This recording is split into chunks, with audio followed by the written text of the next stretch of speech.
شافعی کو کبریت الرحمن کا آغاز قرأت کلام پاک سے فرماتے ہیں. ملتمس ہوں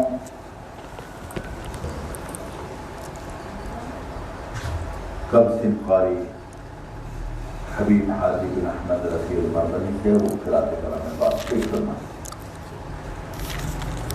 السلام علیکم ورحمۃ اللہ وبرکاتہ.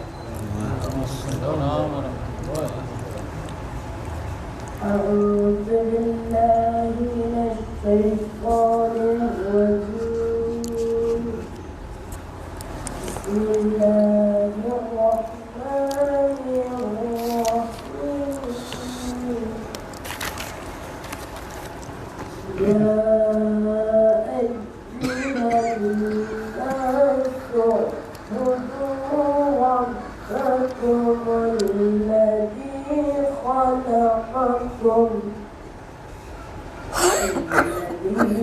خلقكم والذين من قبلكم لعلكم تتقون. الذي جعل لكم الأرض فراشا والسماء بناء وأنزل من السماء ماء فأخرج به من الثمرات رزقا لكم فلا تجعلوا لله وأندادا وأنتم تعلمون. صدق الله العظيم. سبحان اللہ سبحان اللہ. خبر مصنف ہوں قاری شیخ احمد سے اور تشریف لائیں اور قرأت کلام پاک شیخ احمد سے.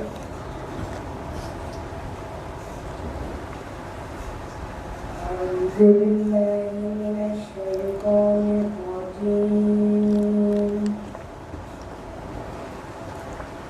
بسم الله الرحمن الرحيم.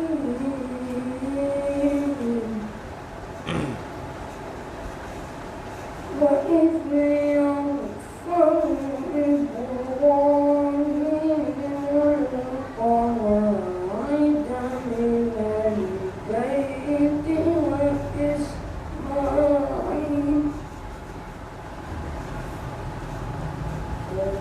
ربنا تقبل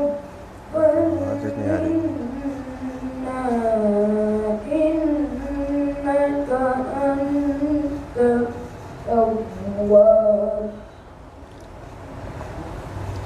إنك أنت التواب الرحيم.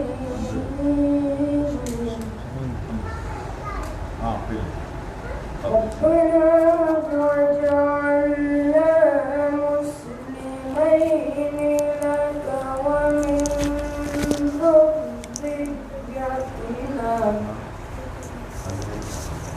ومن ذريتنا أمة مسلمة لك الله وأرنا مناسكنا وتب علينا إنك أنت العزيز الحكيم. صدق الله. ربنا وابعث فيهم رسولا منهم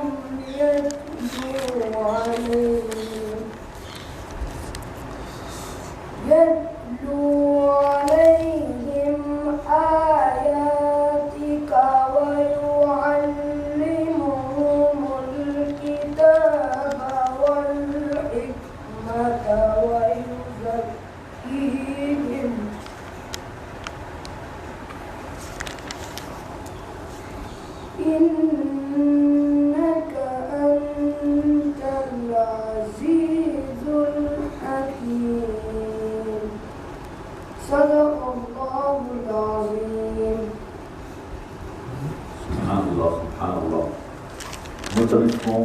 محمد زبیر قادری شکاری سے اور تشریف لائے اور نعت کی ہم خبر پیش فرمائیں.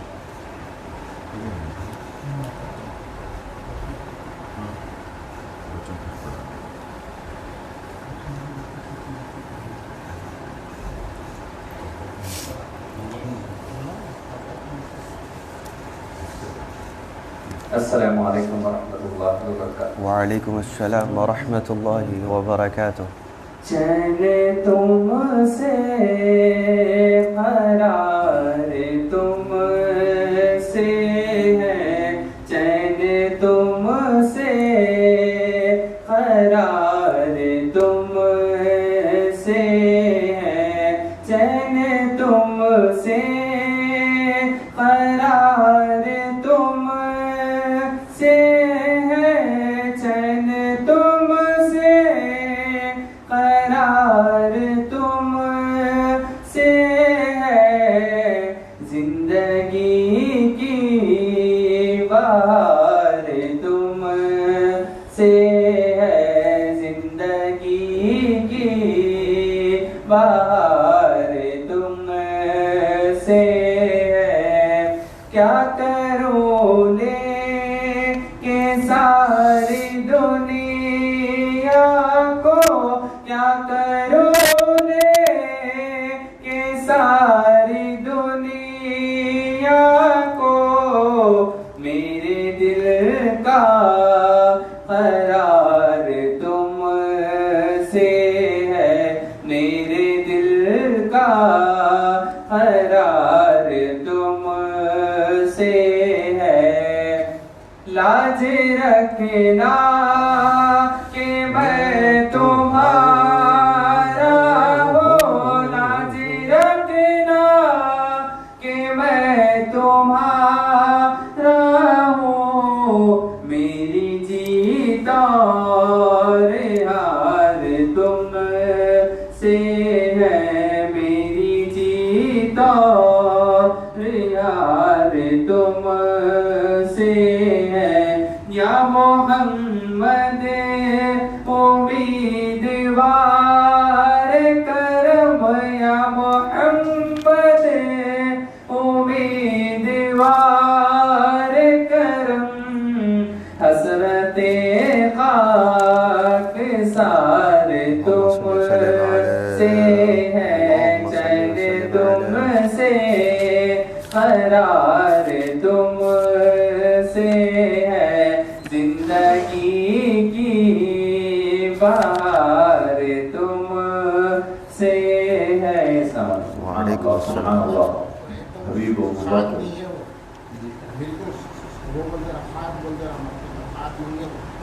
خاک سار. نیکسٹ ٹائم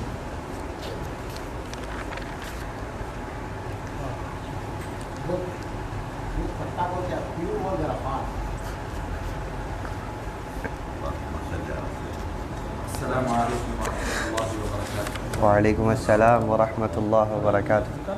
مرتبہ درود پاک پڑھی. باہر نکال دو.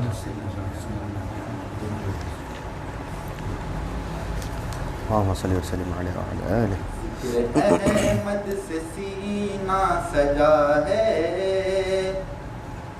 ذکر احمد سے سینہ سجا ہے، عشق ہے یہ تماشا نہیں ہے، وہ بھی دل کوئی دل ہے جہاں میں، جس میں تصویر طیبہ نہیں ہے. اللهم صل وسلم عليه.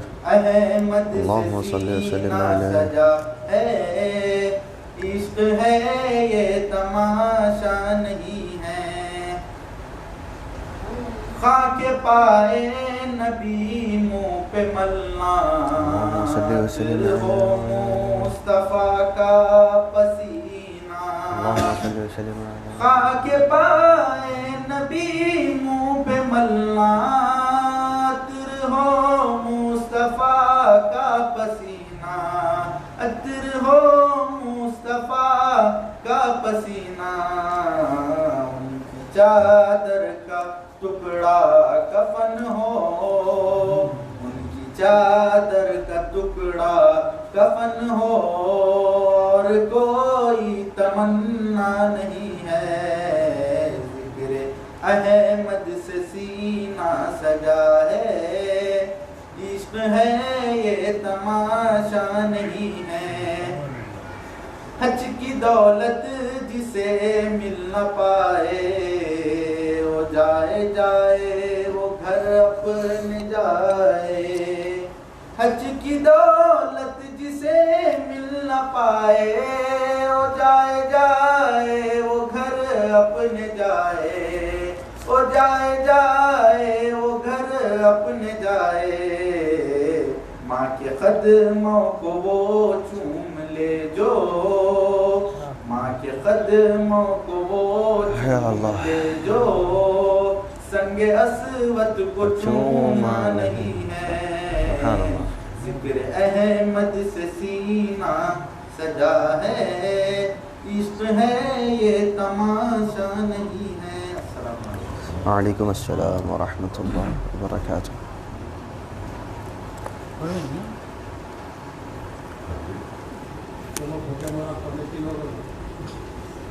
کوئی مسئلہ حضرت مولانا حضرت سہیل بن سعید العجوز صاحب سے وہ درس کا آغاز کرو۔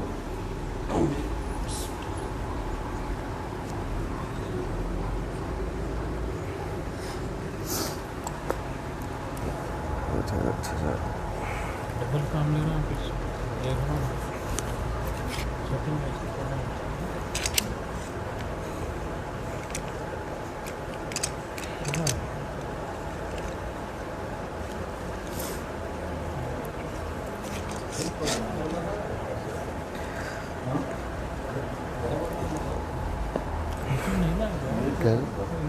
میں نے کہا اور جلدی میں ہو کیا ہے۔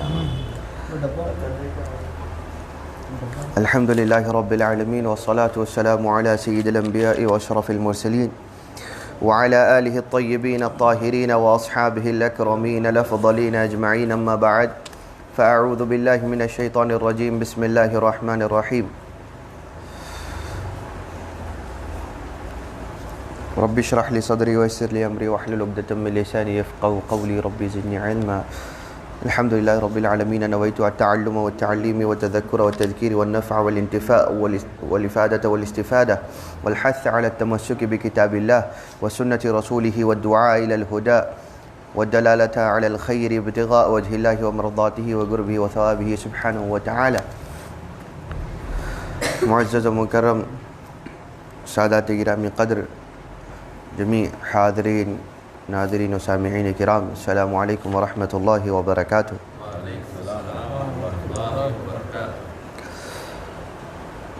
سنت نمازوں کا ہی بیان جاری ہے، اور انشاءاللہ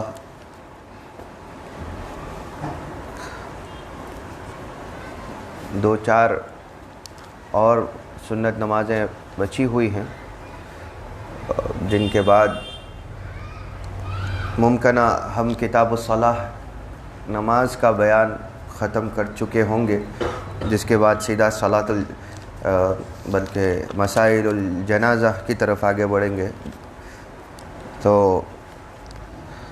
آج صلاۃ الاستسقاء یہ بھی ایک اہم سنت نماز ہے جو عام طور پر ادا کی جاتی ہے، اور اس کا نام اکثر سنا بھی جاتا ہے، استسقاء ہے یہ۔ وہ استسقاء کی نماز بارش کی طلب میں پڑھی جاتی ہے۔ تو استسقاء کی نماز سنت مؤکدہ ہے، اور 3 طریقے سے استسقاء کر سکتے ہیں۔ سب سے اقل، سب سے کمتر طریقہ یہ ہے کہ تنہا یا جماعت کے ساتھ باران رحمت کے لیے، یعنی بارش کے لیے دعا کی جائے۔ باران رحمت اسی لیے کہتے ہیں کہ ایک باران رحمت ہوتی ہے اور ایک باران زحمت ہوتی ہے۔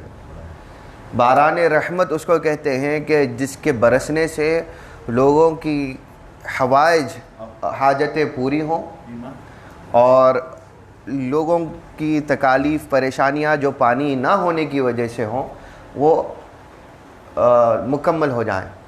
باران زحمت اس کو کہتے ہیں کہ جس سے تکلیف ہو جائے، ایسی بارش جو ملت کو اقوام کو تکلیف میں ڈال دیں وہ باران زحمت کہلاتی ہیں. اسی لیے تنہا یا جماعت کے ساتھ باران رحمت کے لیے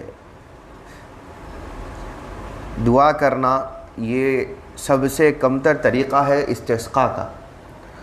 دوسرا طریقہ یہ ہے کہ فرض اور سنت نمازوں اور جمعہ کے خطبے وغیرہ کے بعد بارش کے لیے دعا مانگی جائے. اور تیسرا اور سب سے افضل طریقہ یہ ہے کہ استسقاء کی نماز پڑھی جائے. یہ تو ہو گیا دعا کرنا، ایک ہو گیا تنہا یا جماعت کے ساتھ، دوسرا ہر سنت فرض اور خطبے میں جمعہ کے خطبوں میں کے بعد بارش کے لیے دعا کرنا. تیسرا ہے کہ خاص استسقاء کی نیت سے ایک نماز پڑھنا، اور یہ سب سے بہتر طریقہ ہے. اس نماز کو جماعت کے ساتھ ادا کرنا سنت ہے. حاجت کے وقت استسقاء کی نماز پڑھنا سنت ہے. حاجت جب ہو جائے بارش کی اس وقت بالخصوص یہ نماز پڑھنا سنت ہو جاتا ہے. حاجت کے اسباب بہت سارے ہیں، جن میں سے چند یہ بھی ہو سکتے ہیں کہ بارش رک جائے، یا کنویں کا پانی خشک ہو جائے، میٹھا پانی کھارا ہو جائے، یا جو پانی زیادہ تھا وہ کم ہو جائے، دریا کا پانی زیادتی کے زمانے میں کم ہو جائے. تو یہ چند اسباب ہیں، یا اس کے علاوہ بھی کوئی اور سبب ہو سکتا ہے بارش کو طلب کرنے کا. تو ایسے احوال میں بغیر حاجت کے استسقاء کی نماز پڑھنا پہلے تو جائز نہیں ہے. بغیر حاجت کے اگر کوئی نماز پڑھتا ہے استسقاء کی تو یہ جائز ہی نہیں. حاجت ہونے پر ہی استسقاء پڑھی جائے. تو ان کے چند جو اسباب ہیں وہ ہم نے ذکر کر دیے.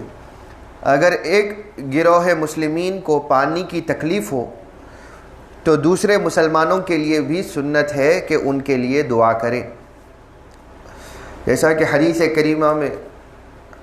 شریف میں ذکر ہے کہ حضور صلی اللہ علیہ وسلم نے ارشاد فرمایا تمام مسلمانان عالم جسم واحد ہیں، تمام مسلمان ایک جسم کی طرح ہیں. تو سب کی مثال دیتے ہوئے حضور صلی اللہ علیہ وسلم بیان فرماتے ہیں کہ امت مسلمہ پوری کی پوری، چاہے وہ مشرق میں رہے، مغرب میں رہے، شمال میں رہے، جنوب میں رہے، جہاں کہیں کسی ایک طبقہ مسلمانوں کو تکلیف ہوتی ہے، حضور نے فرمایا تمام جسم کو تکلیف اس کا احساس ہوتا. تو اسی طرح جہاں کہیں ایک مسلمان گروہ پر ظلم ہو رہا ہے، وہیں وہ ظلم کی اور ان کی کیفیات، ان کی تکالیف سارا عالم اسلام محسوس کرے. یہ زمانوں تک چلتا تھا. گزشتہ ایک صدی ایسی دنیا پرستی میں گزری ہے کہ ایسا زمانہ شاید اسلام کی ساری عمر میں کبھی نہیں آیا. اسلام کی اتنی تاریخ میں حضور کے زمانے سے آج تک اتنی بے حسی اس امت میں کبھی نہیں آئی کہ ایک جگہ پہ ہو رہا ہے تو دوسرا شکر کر رہا ہے کہ ہمارے پاس تو نہیں ہے، وہ تکلیف محسوس نہیں کر رہا. ایک جگہ مسلمان پٹ رہا ہے اور آپ کھڑے نہیں ہوتے کہ ارے ہم کھڑے ہوں گے تو ہمارے ساتھ یہ ہو جائے گا وہ ہو جائے گا. جب آپ کے اوپر بیتتی ہے تو آپ کے پاس بھی ویسے ہی معاملہ ہو جاتا ہے کہ مدد آتی نہیں. تو جیسا کہ کہا گیا کہ تو آپ جیسا کریں گے آپ کے ساتھ ویسے ہی لوٹ کر آئے گا. تو جسم مسلمان ایک جسم کی طرح ہے. تو جہاں پر ایک کو پانی کی کمی ہے، خشکی میں آ گیا، تکلیف میں ہے، تو وہیں دوسرے مسلمان اس کے لیے دعا طلب کر سکتے ہیں کہ یہ سنت بھی ہے کہ ہم اس کے لیے دعا کریں کہ وہاں پر بارش ہو جائے. اسی طرح کہیں تکالیف ہیں، دعا کریے کہ اللہ تعالیٰ مسلمانوں کی وہاں کے مقامات کی تکالیف کو دور کرے. ہمارے پاس ہماری حاجتیں ختم نہیں ہوتی، ہم دوسروں کی کیا دعا کریں گے. اللہ ہمیں توفیق عطا فرمائے. استسقاء کی نماز مرد اور عورت، مقیم اور مسافر، آزاد اور غلام، بالغ اور نابالغ سب کے لیے سنت ہے. یعنی کہ بلا تفریق سب کے لیے یہ نماز سنت ہو جاتی ہے، جیسا کہ فرض نمازوں کے لیے بالغ پر ہی واجب ہو جاتی ہے اور بعض اوقات میں عورت کے لیے نہیں رہتی، لیکن استسقاء کی نماز جو ہے نا عورت بھی پڑھ سکتی ہے اور اس کے لیے بھی سنت ہے۔ اگر وہ میدان میں جا کر ان کے لیے الگ اہتمام ہو تو بہت بہتر ہے، ورنہ وہ گھروں میں اہتمام کر سکتی ہیں۔ اب یہ نماز اگر کوئی جماعت کے ساتھ پڑھے تو بہت افضل ہے، منفرد تنہا پڑھنا چاہتا ہے تو بھی پڑھ سکتا ہے۔ استسقاء کی نماز 2 یا زیادہ مرتبہ اس وقت تک پڑھی جائے گی جب تک کہ اللہ تعالیٰ قبول نہ کرے اور پانی نہ برسا دے۔ جب تک پانی نہ برسائے تب تک پڑھی جا سکتی ہیں ریگولر، مکرر مرتبہ۔ بندے کی شان یہ ہے کہ اپنی دعا میں اصرار کرے۔ اگر نماز استسقاء کے قبل ہی بارش برس جائے تو جمع ہو کر نماز پڑھیں اور امام خطبہ دے تاکہ خدا کی بارگاہ میں شکر بجا لائے اور مزید بارش کے طلبگار ہوں۔ کبھی ایسا ہوتا ہے کہ استسقاء کا اعلان ہو جاتا ہے، نماز استسقاء کا، اور بارش پہلے ہی ہوتی ہے، تو اس کو کینسل نہیں کرنا چاہیے، بلکہ آپ پھر بھی جمع ہوں اور اللہ کی رحمت کے وصول میں شکر گزاری کریں۔ جس کی نیت کر لی تھی اس کو پورا کریں، اور پہلے بجائے اس نماز میں شکوہ شکایت کرنے کے اس میں اللہ کا شکر ادا کریں کہ اللہ تو نے برسا دیا، لیکن اور بارش کی ضرورت ہے، جتنی ضرورت ہے اللہ تعالیٰ سے طلب کریں کہ اللہ تعالیٰ برسائے۔ امام کے لیے سنت ہے کہ توبہ کرنے، صدقہ دینے، ظلم نہ کرنے، آپس کی عداوت کو مٹانے اور 3 دن روزہ رکھنے کے لیے حکم دے، اور چوتھے روز سب کو ساتھ لے کر روزے کی حالت میں خاکساری کا لباس پہن کر خشوع و خضوع کے ساتھ نکلے اور کھلے میدان میں نماز ادا کرے۔ تو نماز استسقاء کے اعلان سے پہلے امام کے لیے یہ بھی سنت ہے کہ اگر وہ چاہے تو 3 دن روزے رکھنے کا اعلان کرے سب کو، اور آپس کی عداوتوں کو ختم کرنے کا، کہ آپس کی عداوتوں سے بھی ایسی افلاسی ہوتی ہے کہ اللہ کی رحمتیں نہیں برستی، اور ہم بہت آسانی کے ساتھ عداوت قائم کر لیتے ہیں۔ چھوٹی چھوٹی باتوں پر ہمارے دل میں ارے یہ بڑا ہو گیا، انہیں فلاں ہو گیا، یا انہیں ایسا ہو گیا، انہیں ویسا ہو گیا، انہیں ایسا کرا، ہم بھی ایسا کرتے ہیں، ان کو اس کو غرض کے بہت ساری لا یعنی باتیں دل میں شیطان کے وساوس کے ذریعے سے یا انسانوں کی کانوں میں کانا پوشی کی وجہ سے یہ جو ہے نا چیزیں پیدا ہوتی ہیں، جیسا کہ اللہ تعالیٰ نے فرمایا کہ قل اعوذ برب الناس ملک الناس الہ الناس من شر الوسواس الخناس، کہ میں انسانوں کے رب کی پناہ مانگتا ہوں کہ جو آپس میں وسوسہ ڈالتے ہیں، کبھی انسان بھی وسوسہ ڈالتے ہیں، کبھی شیاطین اور جنات بھی وسوسہ ڈالتے ہیں۔ تو پہلے ظاہر کے وسوسوں کو کاٹا جائے۔ ہمارے ہاں یہ ہوتا ہے کہ ہم ویسوں کو بہت جلدی قریب میں بلاتے ہیں جو ادھر ادھر کی باتیں کرتا ہے، آپ کے سامنے آپ کی بات کرتا ہے، پھر پیچھے جا کے دوسری بات کرتا ہے، اور ہر دو کو لڑا کر ہر دو کے ساتھ اچھا بھی رہتا ہے، تو فائدہ کس کا ہوا، نقصان کس کا ہوا؟ عداوت کس کے لیے پیدا ہوئی؟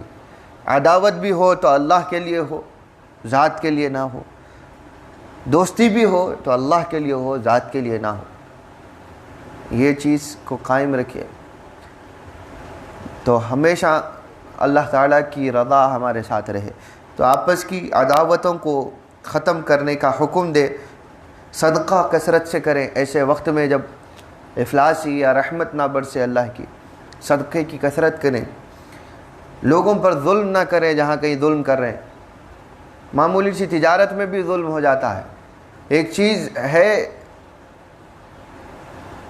کہ فروخت کرنے والے کو، بیچنے والے کو وہ چیز ایک قیمت میں پڑ رہی ہے اور وہ اس کی قیمت دگنی کر کے اگر سامنے والے کو بیچ رہا ہے تو یہ بھی ظلم ہے، مالی ظلم ہے۔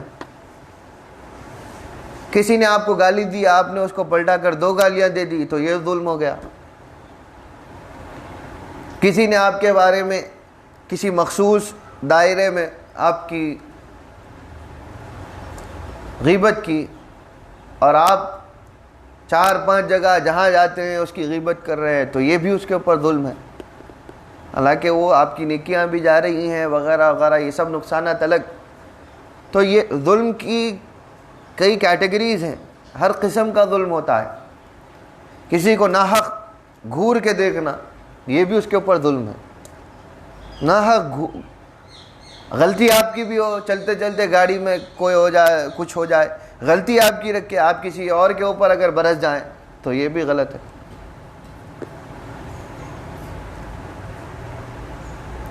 اسی طرح بہت قسم کے ظلم ہوتے ہیں، اور بعض کو تو خواہش ہی ہوتی ہے چلتے پھرتے اپنا دبدبہ بتانے کے لیے کس کے اوپر بھی جو ہے نا ظلم و ستم کرتے ہیں۔ یہ بات ہوتی ہے تو آپ کو سمجھ میں آ رہی ہے، تبھی آپ کو ہنسی بھی آ رہی ہے، سب جو سمجھ رہے ہیں کہ یہ چیزیں ہم ہمارے ماحول میں دیکھتے ہیں اطراف میں کہ یہ ہوتی ہیں۔ اور یہ بھی ہوتا ہے کہ کسی کو اپنے پاس میں ہم ایسی باتیں کر دیتے ہیں کہ جو اس کی برداشت کے باہر ہوتی ہے، تو بعض نے یہ بھی لکھا ہے کہ کوئی ایسی بات، ایسی سخت بات کہ جو سامنے والے کے برداشت کے مادے کے باہر ہو، یعنی ہر ایک کا برداشت کا دل کی نزاکت الگ ہوتی ہے، اس کے اوپر اتنی باتیں کر دینا کہ اس کا دل برداشت نہ کر سکے، یہ بھی ظلم ہو جاتا ہے۔ تو ظلم کی کئی کیفیات ہیں، بادشاہ کا ظلم ہے، رعایا کا ظلم ہے، آپس میں ایک دوسرے کا ظلم ہے، رشتہ داروں پر رشتہ داروں کا ظلم ہے۔ تو بہت خواہش ہوتی ہے کہ دوسرے کو سنائیں گے، دوسرے کو بولیں گے، تو یہ سب چیزیں ان سے پرہیز کرنا چاہیے، کیونکہ یہ چیزیں آپ کی افلاسی کا بھی سبب بنتی ہیں اور اللہ تعالیٰ کی رحمتوں کو بھی روک دیتی ہیں۔ تو الغرض کے 3 دن روزہ رکھے اور یہ سب اچھائی بھلائی کا حکم دے، اور جب امام آپ کو حکم دے کہ یہ کیا جائے تو امت کے لیے یہ واجب ہو جاتا ہے کہ وہ امام کے حکم کی پیروی کرے۔ صدقہ دینے سے مراد، جب آپ کو صدقہ دینے کا حکم دیا گیا ہے تو اس کی استطاعت آپ کو معلوم ہے کہ کتنا دے، آپ کی استطاعت جتنی ہے آپ اتنا دیں گے۔ آپ کی استطاعت میں، اگر آپ کی استطاعت میں نہ ہو تو آپ 1 روپیہ کیوں نہ ہو، 1 درہم کیوں نہ ہو، 1 دینار کیوں نہ ہو، جتنا آپ سے ہو سکے آپ اتنا صدقہ دیجئے۔ صدقہ جو دل سے دیا جائے، اخلاص کے ساتھ دیا جائے، وہ احد کے برابر پہاڑ صدقہ کرنے دکھاوے کے لیے اگر دیا جائے تو احد کے برابر سونے کے پہاڑ بھی اگر آپ صدقہ کریں گے تو اس کی اہمیت اللہ کے پاس نہیں ہے۔ تو کوشش یہ کریں کہ آپ دل سے اخلاص کے ساتھ میں صدقہ دیں۔ 4تھے دن بھی روزے کی حالت میں اگر سب کے ساتھ نکلیں تو بہت اچھا ہے کہ 4تھے دن روزے کی حالت میں بھوک کے عالم میں، پیاس کے عالم میں، امام کی اتباع میں کھلے میدان میں جا کر پرانا خاکساری کا لباس پہن کر اللہ کے حضور عبادت کے لیے جائیں تو اللہ تعالیٰ کو یہ چیزیں پسند آتی ہیں۔ جہاں اللہ نے اچھا لباس، عمدہ لباس پہننے کا حکم دیا ہے وہاں پر وہ لباس میں جانا بہتر ہے۔ یہاں پر خاکساری مراد ہے، وہاں پر خاکساری کا لباس پہننا چاہیے۔ ہر جگہ عمدہ نہیں، ہر جگہ خاکساری نہیں، ہر جگہ خاکساری بھی نہیں، ہر جگہ عمدہ لباس بھی نہیں۔ الکبر مع المتکبر صدقہ، حضرت سیدنا علی رضی اللہ عنہ کا فرمان ہے، یا الکبر مع المتکبرین صدقہ، یہ بھی ہے کہ کبر جو متکبر ہو اس کے سامنے کبر دکھانا بھی صدقہ ہے۔ متکبرین جمع ہو، وہاں پر آپ خاکساری کریں تو وہ خاکساری قبول نہیں ہے۔ تو ایسے وقت میں آپ کبر والوں کے ساتھ میں انانیت پسند لوگوں کے سامنے ٹھہرے تو آپ اپنی خاکساری کو اپنی حد تک رکھیں کہ جہاں دکھانا ہے وہاں پر اس حد تک ان کے درجات میں ٹھہر کر ان کے درمیان ٹھہر کر آپ خاکساری کریں اور اپنے مقامات کو بالکل گرا دیں تو یہ بھی قبول نہیں ہے۔ اب اس کا مطلب یہ نہیں ہے کہ اب آپ ہر کوئی انہیں متکبر ہے تو میں بھی تکبر کرا، بلکہ یہ بات اپنے آپ کو اس کو آپ کو یہ نہیں بتایا گیا کہ یہ دلیل آپ ہر جگہ پیش کریں گے۔ وہ اہل کبر سے مراد سلاطین تھے، جو کبر والے سلاطین تھے یا حکماء تھے، حکام تھے، حکماء نہیں، حکام جو تھے وہ وقت کے اس وقت میں ایسا ہوتا تھا کہ وہ اہل علم اور دین والوں کو، دینداروں کو کمتر سمجھتے تھے، تو ان کے درمیان وہ کبر کرنا اس کو صدقہ قرار دیا گیا تھا۔ تو اس کا مطلب یہ نہیں ہے کہ اب ہر کوئی کبر والا ہے، اب ہر کسی کے ساتھ کبر کرتے بیٹھے ہیں، تو نہیں، یہ ویسا کبر مراد نہیں ہے۔ تو الغرض کے خشوع و خضوع کے ساتھ اللہ تعالیٰ کی بارگاہ میں حاضر ہوں۔ توبہ کا معنی یہ ہے کہ رجوع کیا جائے، گناہ کو ترک کرنے کا عزم مصمم کیا جائے۔ شرع میں یعنی شریعت میں گناہ کو ترک کرنے، سابقہ گناہ پر نادم ہونے اور آئندہ ایسا عمل نہ کرنے کی نسبت مستقل پرماننٹ ارادہ کرنے کو توبہ کہتے ہیں۔ اگر نیند آ رہی ہے تو ٹیکا چھوڑ دیجیے، کیونکہ اکثر ٹیکا نیند کی طرف راغب کرتا ہے، اسی لیے زیادہ ٹیکے نہ لینے کی طرف زیادہ ترغیب دلائی جاتی تھی بڑوں کی۔ استغفروا ربکم ثم توبوا الیہ یرسل السماء علیکم مدرارا۔ بخشش، حضور کا فرمان ہے کہ بخشش چاہو اپنے پروردگار سے، پھر توبہ کرو، ثم توبوا الیہ، پھر توبہ کرو، یرسل السماء، ثم توبوا الیہ، توبہ کرو اور رجوع کرو۔ توبہ اور رجوع دونوں کے معنی میں ہے توبہ، تو رجوع کرو اللہ تعالیٰ کی طرف۔ یرسل السماء علیکم مدرارا، تم پر موسلا دھار اللہ تعالیٰ پانی برسا دے گا جب تم بخشش چاہو گے اور توبہ کرو گے اور اللہ تعالیٰ کی طرف لوٹو گے۔ اللہ تعالیٰ کی طرف لوٹنے کا کیا مطلب ہے؟ کہ گناہ کو چھوڑ کر اللہ تعالیٰ کے راستے کی طرف آنا، اللہ تعالیٰ کی طرف آنے کو کہا جاتا ہے۔ حضرت عمر بن عبدالعزیز رضی اللہ عنہ کے زمانے میں، حضرت سیدنا عمر بن خطاب رضی اللہ عنہ کے پڑپوتے ہوتے ہیں حضرت عمر بن عبدالعزیز، خلیفہ خامس کے بھی درجے سے دیکھے جاتے ہیں، خلیفہ راشد دیکھے جاتے ہیں۔ تو آپ کے زمانے میں لوگ ایک مسلمانوں کا، رعایا کا ایک وفد آپ کے پاس آیا، ایک شخص کی قیادت میں آپ کے پاس میں آیا اور عرض کرنے لگا کہ ایک زمانے سے بارش نہیں ہوئی ہے اور اس کی وجہ سے ہم بھوکے پیاسے ہیں، تکلیف میں ہیں، ہماری تکلیف دور کی جائے۔ کہ اے عمر بن عبدالعزیز، خلیفہ سے کہہ رہے ہیں، اے خلیفۃ المسلمین، اگر تو خزانہ رعایا کا اللہ تعالیٰ کا ہے تو اللہ تعالیٰ خزانے کا محتاج نہیں ہے، وہ ہم کو دے دو، ہمارے اندر تقسیم کرو کہ آپ محتاج ہیں۔ پھر کہا اگر تو خزانہ تمہارا ہے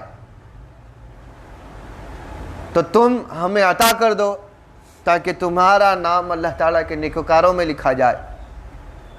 اگر تو وہ خزانہ قوم کے اور ملت کا ہے تو پھر قوم اور ملت پریشان حال ہے، اس کی پریشانی دور کر دو۔ حضرت عمر بن عبدالعزیز رونے لگے اور خزانہ نکال کر لوگوں میں تقسیم کر دیا، ان کی حاجتیں پوری فرمائیں اور کہا کہ جس طرح تم میرے پاس آ کر اس بات کی شکایت تم نے کی ہے، جو کچھ بھی تمہاری طلب تھی، جیسا کہ تم نے میرے سامنے تمہاری طلب رکھی، اسی طرح اللہ تعالیٰ کی بارگاہ میں میری بخشش اور مغفرت کے لیے دعا گو رہنا۔ یہ خلفاء کا عالم تھا کہ وفد آ کر پوچھتا ہے تو یہ نہیں کہتے کہ کس ضرورت سے آئے ہو، تو وہ خلفاء ان کی تکالیف کا احساس کرتے اور ان کو پہنچایا کرتے تھے۔ اس واقعے سے بتانا یہ مقصد ہے کہ جب حالتیں امتوں کی پریشان کن ہو جائیں، اس میں جو کچھ ہو سکے نکال کر دینا اور ان سے دعاؤں کی طلب کرنا، یہ سنت صحابہ تھی، سنت تابعین تھی، اسلاف تھی، اور کثرت سے خیرات و صدقات کرنا یہ اس کی ترغیب دلائی گئی ہے کہ اس سے اللہ تعالیٰ کی رحمتیں بہانوں کے ساتھ میں برستی ہیں اور یہ قبولیت کے درجات ہیں۔ اور بارش کے لیے یہ بھی بتایا گیا ہے کہ بارش برسانے کے لیے جب دعا کی جائے تو صالحین کو وسیلہ بنایا جائے، کہ صالحین جو نیکوکار ہوتے ہیں، بزرگ ہوتے ہیں، یا کوئی ولی و بزرگ نہ بھی ہو، کوئی ایسا خطہ ہے لیکن ان میں سے کوئی نیکی کرنے والا، تھوڑا سا نیکی کرنے والا بھی شخص ہو، اس نیکی کا واسطہ دے کر اللہ تعالیٰ سے مانگنا بھی یہ بڑا مجرب وسیلہ ہو جاتا ہے اللہ تعالیٰ کی بارگاہ۔ تو پھر اولیاء اور صالحین سے مانگنا وغیرہ یہ تو بہت بڑی بات۔ حضرت سیدنا رسول اللہ صلی اللہ علیہ وسلم کے بچپن میں روایات میں آیا ہے کہ حضرت عبد المطلب رضی اللہ عنہ حضور کے دادا حضور کو کعبے میں لے جاتے اور حضور کو اپنی گود میں اٹھا کر اللہ تعالیٰ سے دعا کرتے کہ اس بچے کے وسیلے سے اے رب تجھ سے بارش طلب کرتا ہوں، تو اللہ تعالیٰ بارش برسایا کرتا تھا۔ سبحان اللہ، سبحان اللہ۔ حضرت سیدنا ابو طالب رضی اللہ عنہ حضور کے چچا، ان کے زمانے میں بھی قحط سالی ہوئی اور بہت سوکھا تھا۔ ایسے وقت میں حضور صلی اللہ علیہ وسلم کو ہاتھ پکڑ کر حضور کو کعبے میں لے گئے، حرم میں لے گئے۔ کعبے کی پشت سے آپ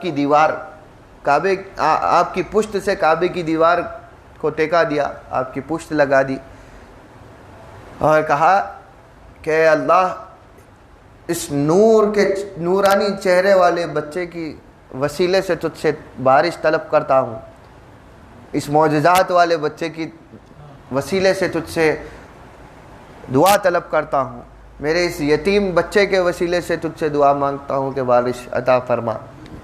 تو اللہ تعالیٰ جو ہی آپ یہ کہہ کر حضور کے چہرے مبارک کو آسمان کی طرف کرتے ہیں تو حضور کا چہرہ آسمان مبارک کی طرف ہونا تھا، آسمان کی طرف ہونا تھا چہرے مبارک، کہ اللہ تعالیٰ آسمان سے بارش کو برسا دیتا۔ سبحان اللہ۔ تو وہیں پر حضرت ابو طالب اشعار پڑھتے ہیں وَيُسْتَسْقَى الْغَمَامُ بِوَجْهِهِ، یہ وہ نور اور خوبصورت چہرہ کہ جس کے وسیلے سے اللہ تعالیٰ بادلوں موسلادھار بارش برساتا ہے، اس چہرے سے کہ غمام بادل، سوکھے بادل بھی جس کے چہرے کو دیکھ کر برس پڑتے ہیں۔ ثمال الیتامى عصمۃ للارامل، یہ یتیموں کا سہارا ہے اور بیوہ عورتوں کا دکھ کے غم و آلام کا سہارا اور ان کا درد بانٹنے والا ہے۔ تو یہ بچپن میں حضور صلی اللہ علیہ وسلم نے کس یتیم کی پروری کی ہوگی، یا کون سی بیواؤں کو آپ نے سہارا دیا ہوگا کہ حضرت ابو طالب بچپن میں یہ حضور کی شان میں قصیدے پڑھ رہے تھے۔ سبحان اللہ۔ اور ایک اور بات ہے کہ زیر بحث آ گئی تو کہنا تھا، اسلام کا طریقہ ہے روایات حدیث کا، جس کو فن حدیث معلوم ہو کہ حدیث کبھی کسی کافر سے روایت نہیں کی جاتی، اگرچہ وہ درجے میں رتبے میں کتنی صحیح کیوں نہ ہو۔ کافر کی حدیث کبھی مقبول نہیں ہیں، نہ اس کو لیا جاتا ہے۔ اگر حضرت ابو طالب رضی اللہ عنہ کافر ہیں العیاذ باللہ، تو ان سے جو روایتیں منقول ہیں وہ کس بنا پر ہیں؟ تو حضرت ابو طالب کے ایمان کے لیے اتنی بھی دلیل کافی ہے کہ ان سے حدیث روایت کی گئی ہیں، اور انہوں نے حضور صلی اللہ علیہ وسلم کو کیا سمجھ کر ان کے وسیلے مانگے تھے؟ بچے تو ان کو بھی تھے، یتیم کی بات ہو تو یتامہ تو اور بھی تھے، حضور ہی کو کیوں؟ حضور کے بارے میں جانتے تھے کہ وہ کیا ہیں، اسی لیے حضور صلی اللہ علیہ وسلم کے وسیلے دیے گئے۔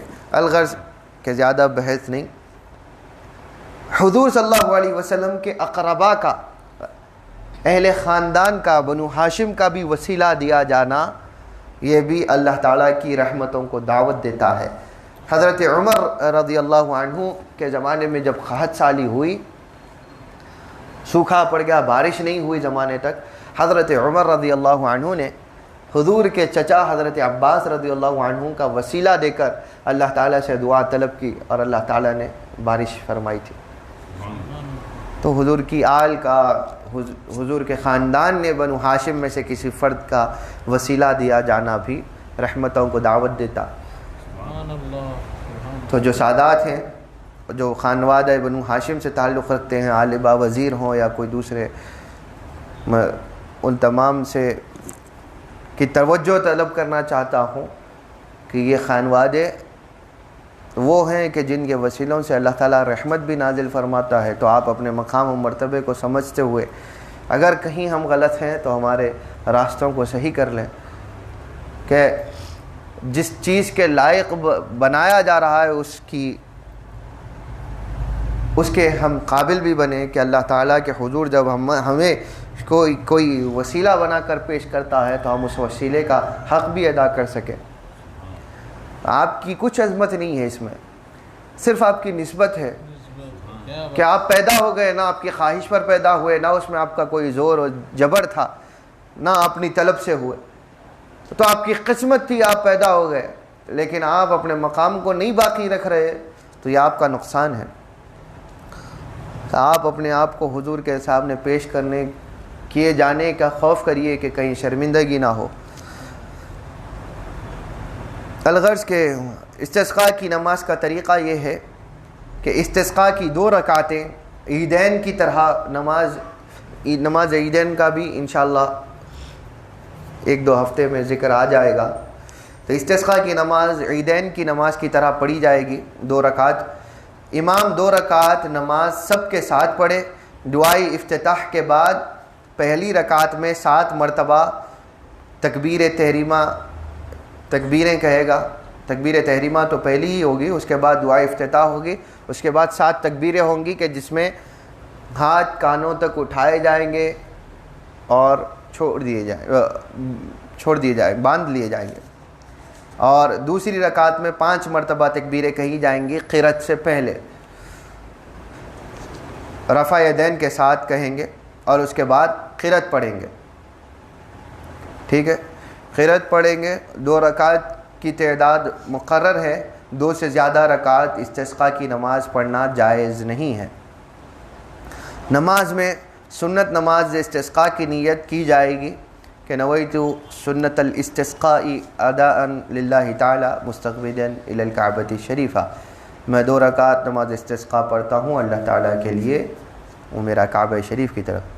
استسقاء کی نماز میں تکبیریں اور ان کے درمیان آیت معتدل کے موافق فصل اور اس فصل میں ذکر کرنا یہ سنت ہے، اور قرأت کو جہر سے پڑھنا بھی سنت ہے۔ یعنی کہ آپ تکبیریں جو کہی جاتی ہیں، ہر تکبیر کے درمیان ایک ساتھ نہیں اللہ اکبر اللہ اکبر، ایسا نہیں، اللہ اکبر ایک تکبیر کہی جائے گی، ہاتھ باندھ لیتے ہیں، اس کے بعد تسبیح یا اللہ کا ذکر پڑھیں، سبحان اللہ والحمد للہ ولا الہ الا اللہ واللہ اکبر، اتنا زیادہ لمبا بھی نہیں، مختصر سا اللہ کا ذکر کیا، پھر اللہ اکبر، پھر ذکر کی تھوڑی سی مقدار توقف، پھر اللہ اکبر، اس طرح 7 تکبیریں، پھر دوسری رکعت میں 5 تکبیریں، یہ وقفہ دیا جانا سنت ہے۔ اور قرأت بھی جہر سے پڑھی جائے گی۔ پہلی رکعت میں یہ استسقاء کی نماز کی بات ہو رہی ہے، پہلی رکعت میں سورہ قاف اور دوسری رکعت میں سورہ نوح پڑھا جائے، یا پہلی رکعت میں سورۃ الاعلیٰ یعنی سبح اسم ربک الاعلیٰ اور دوسری رکعت میں سورۃ الغاشیہ یعنی هل اتاک حدیث الغاشیہ پڑھنا سنت ہے۔ نماز استسقاء کا افضل وقت عید کی نماز کا وقت ہے، اور اس کا وقت زوال کے بعد تک باقی رہتا ہے جب تک کہ عصر نہ پڑھی گئی ہو، یعنی کہ زوال ہو جانے کے بعد بھی اس کا وقت باقی رہتا ہے۔ اگر آپ ظہر پڑھ لیے تو بھی وقت باقی رہتا ہے، لیکن عصر کی نماز آپ نے پڑھ لی تو نماز کا وقت ختم ہو گیا۔ اگر عصر نہیں پڑھی تھی تب بھی یہ وقت باقی رہتا ہے، عصر پڑھنے کے ساتھ ختم ہو جاتا ہے۔ نماز کے بعد امام 2 خطبے پڑھے اور اپنی چادر کو تحویل کرے، یعنی چادر کو الٹا کر کے، اور لوگ بھی امام کی طرح اپنی چادروں کو تحویل کریں گے اور استغفار کریں اور کثرت سے دعا مانگیں۔ چادر کو الٹی کرنا، استغفار کرنا، یہ اللہ تعالیٰ کی رحمتوں کو دعوت دینا ہے، کہ بتانے کا مقصد یہ ہے کہ خستہ حالت کو بتانے کے لیے چادر کو تحویل کیا جانا مراد ہوتا ہے، تو ورنہ تو چادر کے تحویل کرنے میں کوئی اور بات ہے نہیں، لیکن چادر کو جو تحویل کرنا ہے، الٹی چادر کر دینا، تو ظاہر سی بات ہے سیدھا آپ کپڑا پہنتے ہیں تو اس کی کوئی ایک الگ مزاج ہوتا ہے، الٹا پہن لیں تو یہ خستگی کی طرف اشارہ ہوتا ہے۔ تو اسی طرح چادر اچھی بھی ہو تو اس کو الٹا کر لینا تاکہ اللہ تعالیٰ کی رحمت کی طرف ایک بتایا جائے علامت کے طور پر کہ ہم ہماری خستگی کے ساتھ تیرے پاس حاضر ہیں، بے چارگی کے ساتھ حاضر ہیں، لہذا اس کی طرف اشارہ ہوتا ہے۔ تو چادر کو تحویل کر کے استغفار کریں، بخشش طلب کریں، کثرت سے دعا مانگیں۔ خطبوں کے شروع میں استغفار پڑھا جائے اور تکبیریں نہ پڑھی جائیں، یعنی کہ عیدین کی خطبوں میں ابتدا میں، جیسا کہ ہم نے پچھلے وقت میں صلاۃ الکسوف اور خسوف کے اس میں باب میں بھی کہا تھا کہ وہ بھی جو خطبے ہوتے ہیں اس کے بھی شروع میں تکبیریں نہ پڑھی جائیں بلکہ استغفار پڑھا جائے۔ یہاں بھی استسقاء کی نماز میں بھی تکبیروں کی جگہ استغفار پڑھیں گے، اور استغفار پورا پڑھیں یا استغفر اللہ کہہ کر استغفر اللہ۔ تو پہلے خطبے کے شروع میں 9 مرتبہ، دوسرے خطبے کے شروع میں 7 مرتبہ استغفار پڑھا جائے گا۔ نماز میں تکبیریں ہی پڑھی جائیں گی، استغفار نہیں پڑھا جائے گا۔ 2 خطبے دیں، ایک خطبہ ناکافی ہوگا، اور سنت ہے کہ ممبر پر چڑھے اور چڑھتے ہی بیٹھ جائے۔ امام جب خطبہ دینے کے لیے ممبر پر چڑھے تو چڑھتے ہی بیٹھ جائے، خطبہ شروع نہ کرے بلکہ بیٹھ جائے، اور پھر تھوڑے سے مختصر سے توقف کے بعد پھر کھڑا ہو کر خطبہ شروع کرے۔ پہلے خطبے میں امام یہ دعا مانگے جو رسول اللہ صلی اللہ علیہ وسلم نے بھی مانگی تھی، اللہم اجعلها سقیا رحمت ولا سقیا عذاب ولا محق ولا بلاء ولا هدم ولا غرق، اللهم على الضراب ومنابت الشجر وبطون الأودية، اللهم حوالينا ولا علينا، اللهم اسقنا غيثا مغيثا هنيئا مريئا مريعا سحا غرقا طبقا مجللا دائما إلى يوم الدين، اللهم اسقنا الغيث ولا تجعلنا من القانطين، اللهم إن بالعباد والبلاد من الجهد والجوع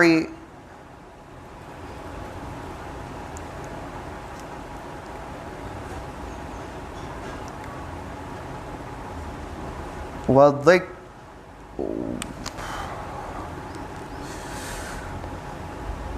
والصنك ولا شكر إلا إليك، اللهم أنبت لنا الزرع وأدر لنا الضرع وأنزل علينا من بركات السماء وأنبت لنا من بركات الأرض، اللهم ارفع عنا الجهد والجوع والعرى والكشف واكشف عنا من البلاء ما لا يكشفه غيرك اللهم إنا نستغفرك إنك كنت غفارا فارسل السماء علينا مدرارا. یہ دعا ہے جو رسول اللہ صلی اللہ علیہ وسلم پہلے خطبے میں حضور صلی اللہ علیہ وسلم فرمایا کرتے تھے جب کبھی قحط سالی ہو جاتی. اور دوسرا خطبے کا 1/3 حصہ، یعنی دوسرے خطبے کے 3 حصے سمجھیے، 1/3 حصہ گزرنے کے بعد، پہلا حصہ گزرنے کے بعد امام قبلہ رخ ہو جائے اور اپنی چادر کو تحویل کرے. ایسا کرنے سے انکساری کا اظہار اور حالت کی تبدیلی کی نسبت فعل نیک مطلوب ہے. امام کے ساتھ دوسرے مرد بھی ایسا ہی کریں. اگر عورتیں امام کے پیچھے نماز پڑھ رہی ہوں تو وہ اپنی چادریں الٹی نہیں کریں گی، تحویل نہیں کریں گی، نہ ہی ان کو اٹھائیں گی. دعا کے وقت ہاتھ اٹھانا اور پنجوں کی پشت آسمان کی طرف کرنا مسنون ہے. یعنی کہ دعا عام طور پر آپ اپنی ہتھیلیوں کو آسمان کی رخ کرتے ہیں، یوں کر کے دعائیں نہیں ہوتی ہیں. دعا کا صحیح طریقہ یہ ہے کہ سینے کے برابر آپ کے ہاتھ اٹھائے جائیں اور ہتھیلی آسمان کے رخ ہو. اکثر لوگ یوں جیسا دل میں آتا ہے ویسا کرتے ہیں، ایسا نہیں ہے.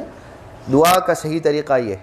استسقاء کی نماز میں پشت جو ہے وہ آسمان کی طرف ہوگی اور اس طریقے کے ساتھ آپ دعا کریں گے.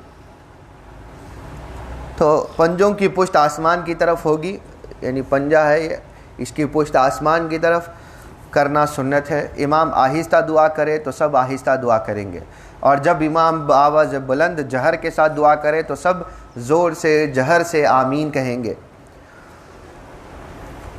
حدیث شریف میں آیا ہے 4 مواقع پر دعا قبول ہوتی ہے جبکہ کفار سے لڑائی ہو رہی ہو.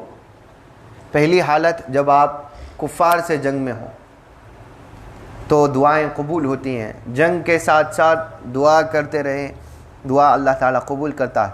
دوسرا موقع بارش ہو رہی ہو تب بھی اللہ تعالیٰ کی دعاؤں کی مقبولیت کا وقت ہے.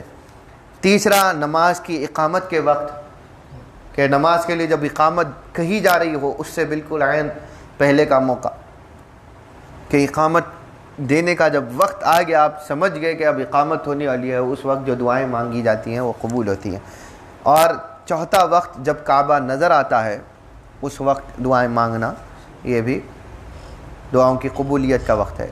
بارش کی کثرت سے اگر نقصان پہنچ رہا ہو تو جماعت کے ساتھ نماز نہ پڑھے بلکہ تنہا بارش کے بند ہونے کی نیت سے نماز پڑھیں گے اگر نقصان ہو رہا ہو تو.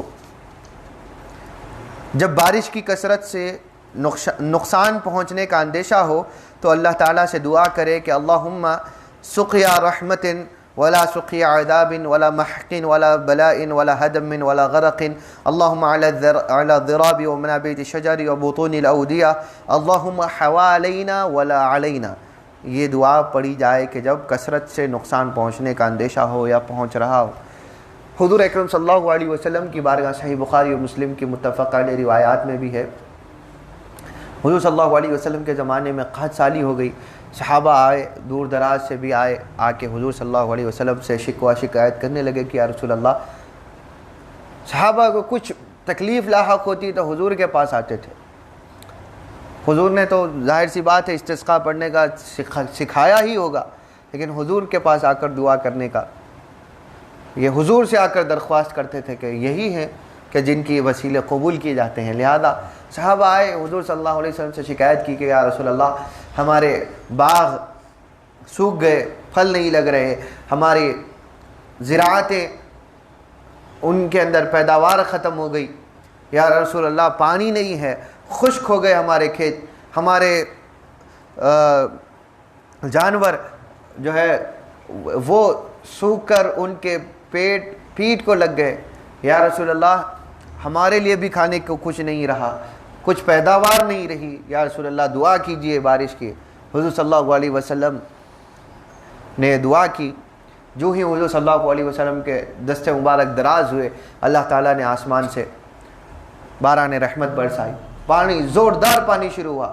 صحابہ خوش ہو کر لوٹے. اتنا پانی برس گیا تھا کہ حضور نے ابھی اپنے دست مبارک لوٹائے نہیں تھے کہ ٹخنوں برابر پانی سڑکوں میں جمع ہو گیا تھا. حدیث میں ہے صحابہ لوٹ گئے اور بارش ایک ہفتے تک اتنی موسلادھار ہونے لگی کہ فصلیں اجڑ گئی, سب برباد ہو گیا. تو صحابہ پھر آئے, یا رسول اللہ بارش کو بند ہونے کا بھی حکم فرما دیجئے کہ اتنی بارش ہو گئی کہ اب تو سب برباد بھی ہو گیا. حضور مسکرائے اور حضور نے کہا اللہم حوالینا ولا علینا. یہ کہہ کر حضور صلی اللہ علیہ وسلم احادیث میں ہے کہ بادلوں کی طرف اشارہ کرتے تھے تو کہ اے اللہ ہمارے اطراف برسا, ہمارے اوپر مت برسا. یہ کہہ کر بادلوں کو اشارہ کرتے گئے کہ یوں معلوم ہوتا کہ حضور لوکیشن بتا رہے ہیں کہ بادلوں کو کہ کہاں برسنا. تو جہاں آبادی تھی وہاں پر نہیں برستا تھا, آبادی کے اطراف برستا تھا, اور پانی جتنا مقدار ضرورت تھی کہ شہر میں پہنچے اتنا پانی بہہ کر پہنچ جایا کرتا تھا اور ضرورت بھی پوری ہو جاتی. بادل چھٹتے چلے گئے حضور کے اشارے سے. حضور نے اشارہ کیا کہ یہ وہاں چلے جائیے, وہاں آ جائے, یہاں آ جائے. بارش بادل وہاں پہنچ گئے. ہوا علینا ولا علی, ہمارے اوپر مت برسا, ہمارے اطراف برسا. تو وہ ویسا ہی ہوتا چلا گیا. تو لہذا یہ دعا, خیر آپ تو انگلی اٹھائیں گے تو بادل کہاں ہٹیں گے, لیکن آپ کو یہ دعا کرنا حضور کی سنت کے مطابق عین ممکن ہوتا ہے کہ حضور کی دعا کو دہرانے کے سبب سے اللہ تعالیٰ اس کو قبول فرما دے. اگر سیلاب میں اضافہ ہو اور غرقاب ہونے کا اندیشہ ہو, یا بغیر بارش کی کہ بدلی چھا جائے اور آفتاب کی روشنی سے محروم ہو جائے, تو مستحب ہے کہ اس تکلیف کے دور ہونے کے لیے اللہ تعالیٰ سے دعا مانگی جائے اور اس کے لیے نماز نہ پڑھیں. جب رعد و برق ہو, یعنی کہ بادل کی گرج پر بہت زیادہ بادل کی گرج ہو جائے اور آوازیں سنائی دیں, تو یہ دعا پڑھنا سنت ہے کہ یسبح الرعد بحمدہ والملائکۃ من خیفتہ. یہ دعا کا دہرانا سنت ہے. جب بجلی کی چمک ہو تو اس وقت بھی سنت ہے کہ سبحان من یریکم البرق خوفا وطمعا. یہ دعا پڑھی جائے کہ بجلی کو چمکتے ہوئے جب محسوس ہو کہ بجلی چمک رہی ہے تو یہ دعا پڑھنا سنت ہے, اور بجلی کو چمکتے ہوئے نہ دیکھنا سنت ہے. بارش برستے وقت یہ دعا کرنا کہ اللہم صیبا نافعا, یہ بھی سنت ہے. بارش برسنے کے بعد یہ دعا پڑھنا کہ مطرونا بفضل اللہ ورحمتہ, یہ بھی سنت ہے. بارش کو گالی, ہوا کو گالی دینا, بجلی کی چمک کو دیکھنا اور یہ کہنا کہ ہماری بارش یا یہ بارش فلاں فعل بد, یعنی کہ فعل بد کی وجہ سے ہے, یا کسی اور کے فعل اٹھانے والے کی طرف دیکھ کر کہنا کہ اس کی وجہ سے یہ بارش ہوئی کہ اس نے ایسی فعل نکالی تھی اور اس نے کہا تھا. تو یہ سب ایسا کہنا پہلے تو کفر ہے, اور اس کے بعد آپ کو پھر سے آپ کے ایمان کی تجدید کرنا آپ کے اوپر واجب ہو جاتا ہے. اب ہوا کو گالی دینا, بجلی کی چمک کو دیکھنا اور جو ہے بارش کو کوسنا, یہ تمام چیزیں مکروہ چیزوں میں سے ہیں, تو ان کو نہیں کہنا چاہیے. اور کبھی بھی بدفعلی کی طرف کوئی بھی فعل کو منسوب کر کے اعتقاد کرنا کہ یہ اسی کی وجہ سے ہے اور فاعل حقیقی اسی کو سمجھنا, یہ کفر ہے, کھلا کفر ہے, اس سے کافر ہو جاتے ہیں. تو اس سے پرہیز کرنا چاہیے. العیاذ باللہ تعالی. آج کے درس کے لیے یہ کچھ مسائل تھے جو ہم نے ذکر کیے. اگر کچھ سوالات ہوں آج کے درس سے متعلق ہوں تو ہی کریے تاکہ وقت بچ جائے اور ہم کچھ دوسری باتیں کر سکیں. چادر جو پلٹانا ہو, یعنی شال وغیرہ کا ہے, اس سے مراد کیا ہے؟ ہاں, جو اکثر چادر پلٹانے سے مراد یہ ہے کہ صحابہ اور طریقہ تابعین یہی ہے کہ وہ ہمیشہ اپنے ساتھ چادر رکھتے تھے، جیسا کہ ہم اہل یمن کے پاس میں اور ہمارے بڑوں میں دیکھتے تھے، جو آج کل بہت کم ہو گیا، کہ وہ ہمیشہ ان کے گلے میں ایک کاندھے پر چادر ہوتی تھی اور سر پہ عمامہ ہوتا تھا، یا کبھی نہ پہنتے ٹوپی کے ساتھ بھی نکلتے تو چادر ہوتی ہے، جیسا کہ حبیب صاحب کے بھی آپ کاندھے میں دیکھ سکتے ہیں.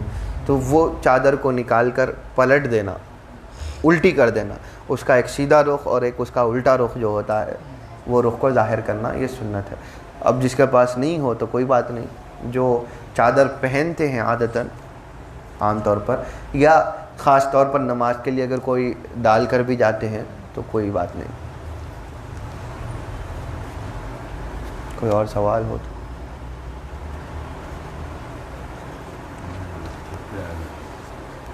تو اگر کوئی سوال نہیں ہے تو ہم ہمارے درس کے اگلے حصے کی جانب بڑھتے ہیں، جو ہم نے اس سے پہلے شروع کیا تھا. پچھلے اس میں ہم اس کو مکمل نہیں کر سکے. جو کبریت الاحمر کے باب میں ہم دل کے فساد اور اصلاح کی بات کر رہے تھے کہ دل صاحب کتاب نے فصل قائم کی اور کہا کہ اثر القلب فی الصلاح والفساد. اعوذ باللہ من الشیطان الرجیم، بسم اللہ الرحمن الرحیم. وقال المصنف رحمہ اللہ ونفعنا به بعلومه واسرارہ فی الدین والدنیا والآخرہ.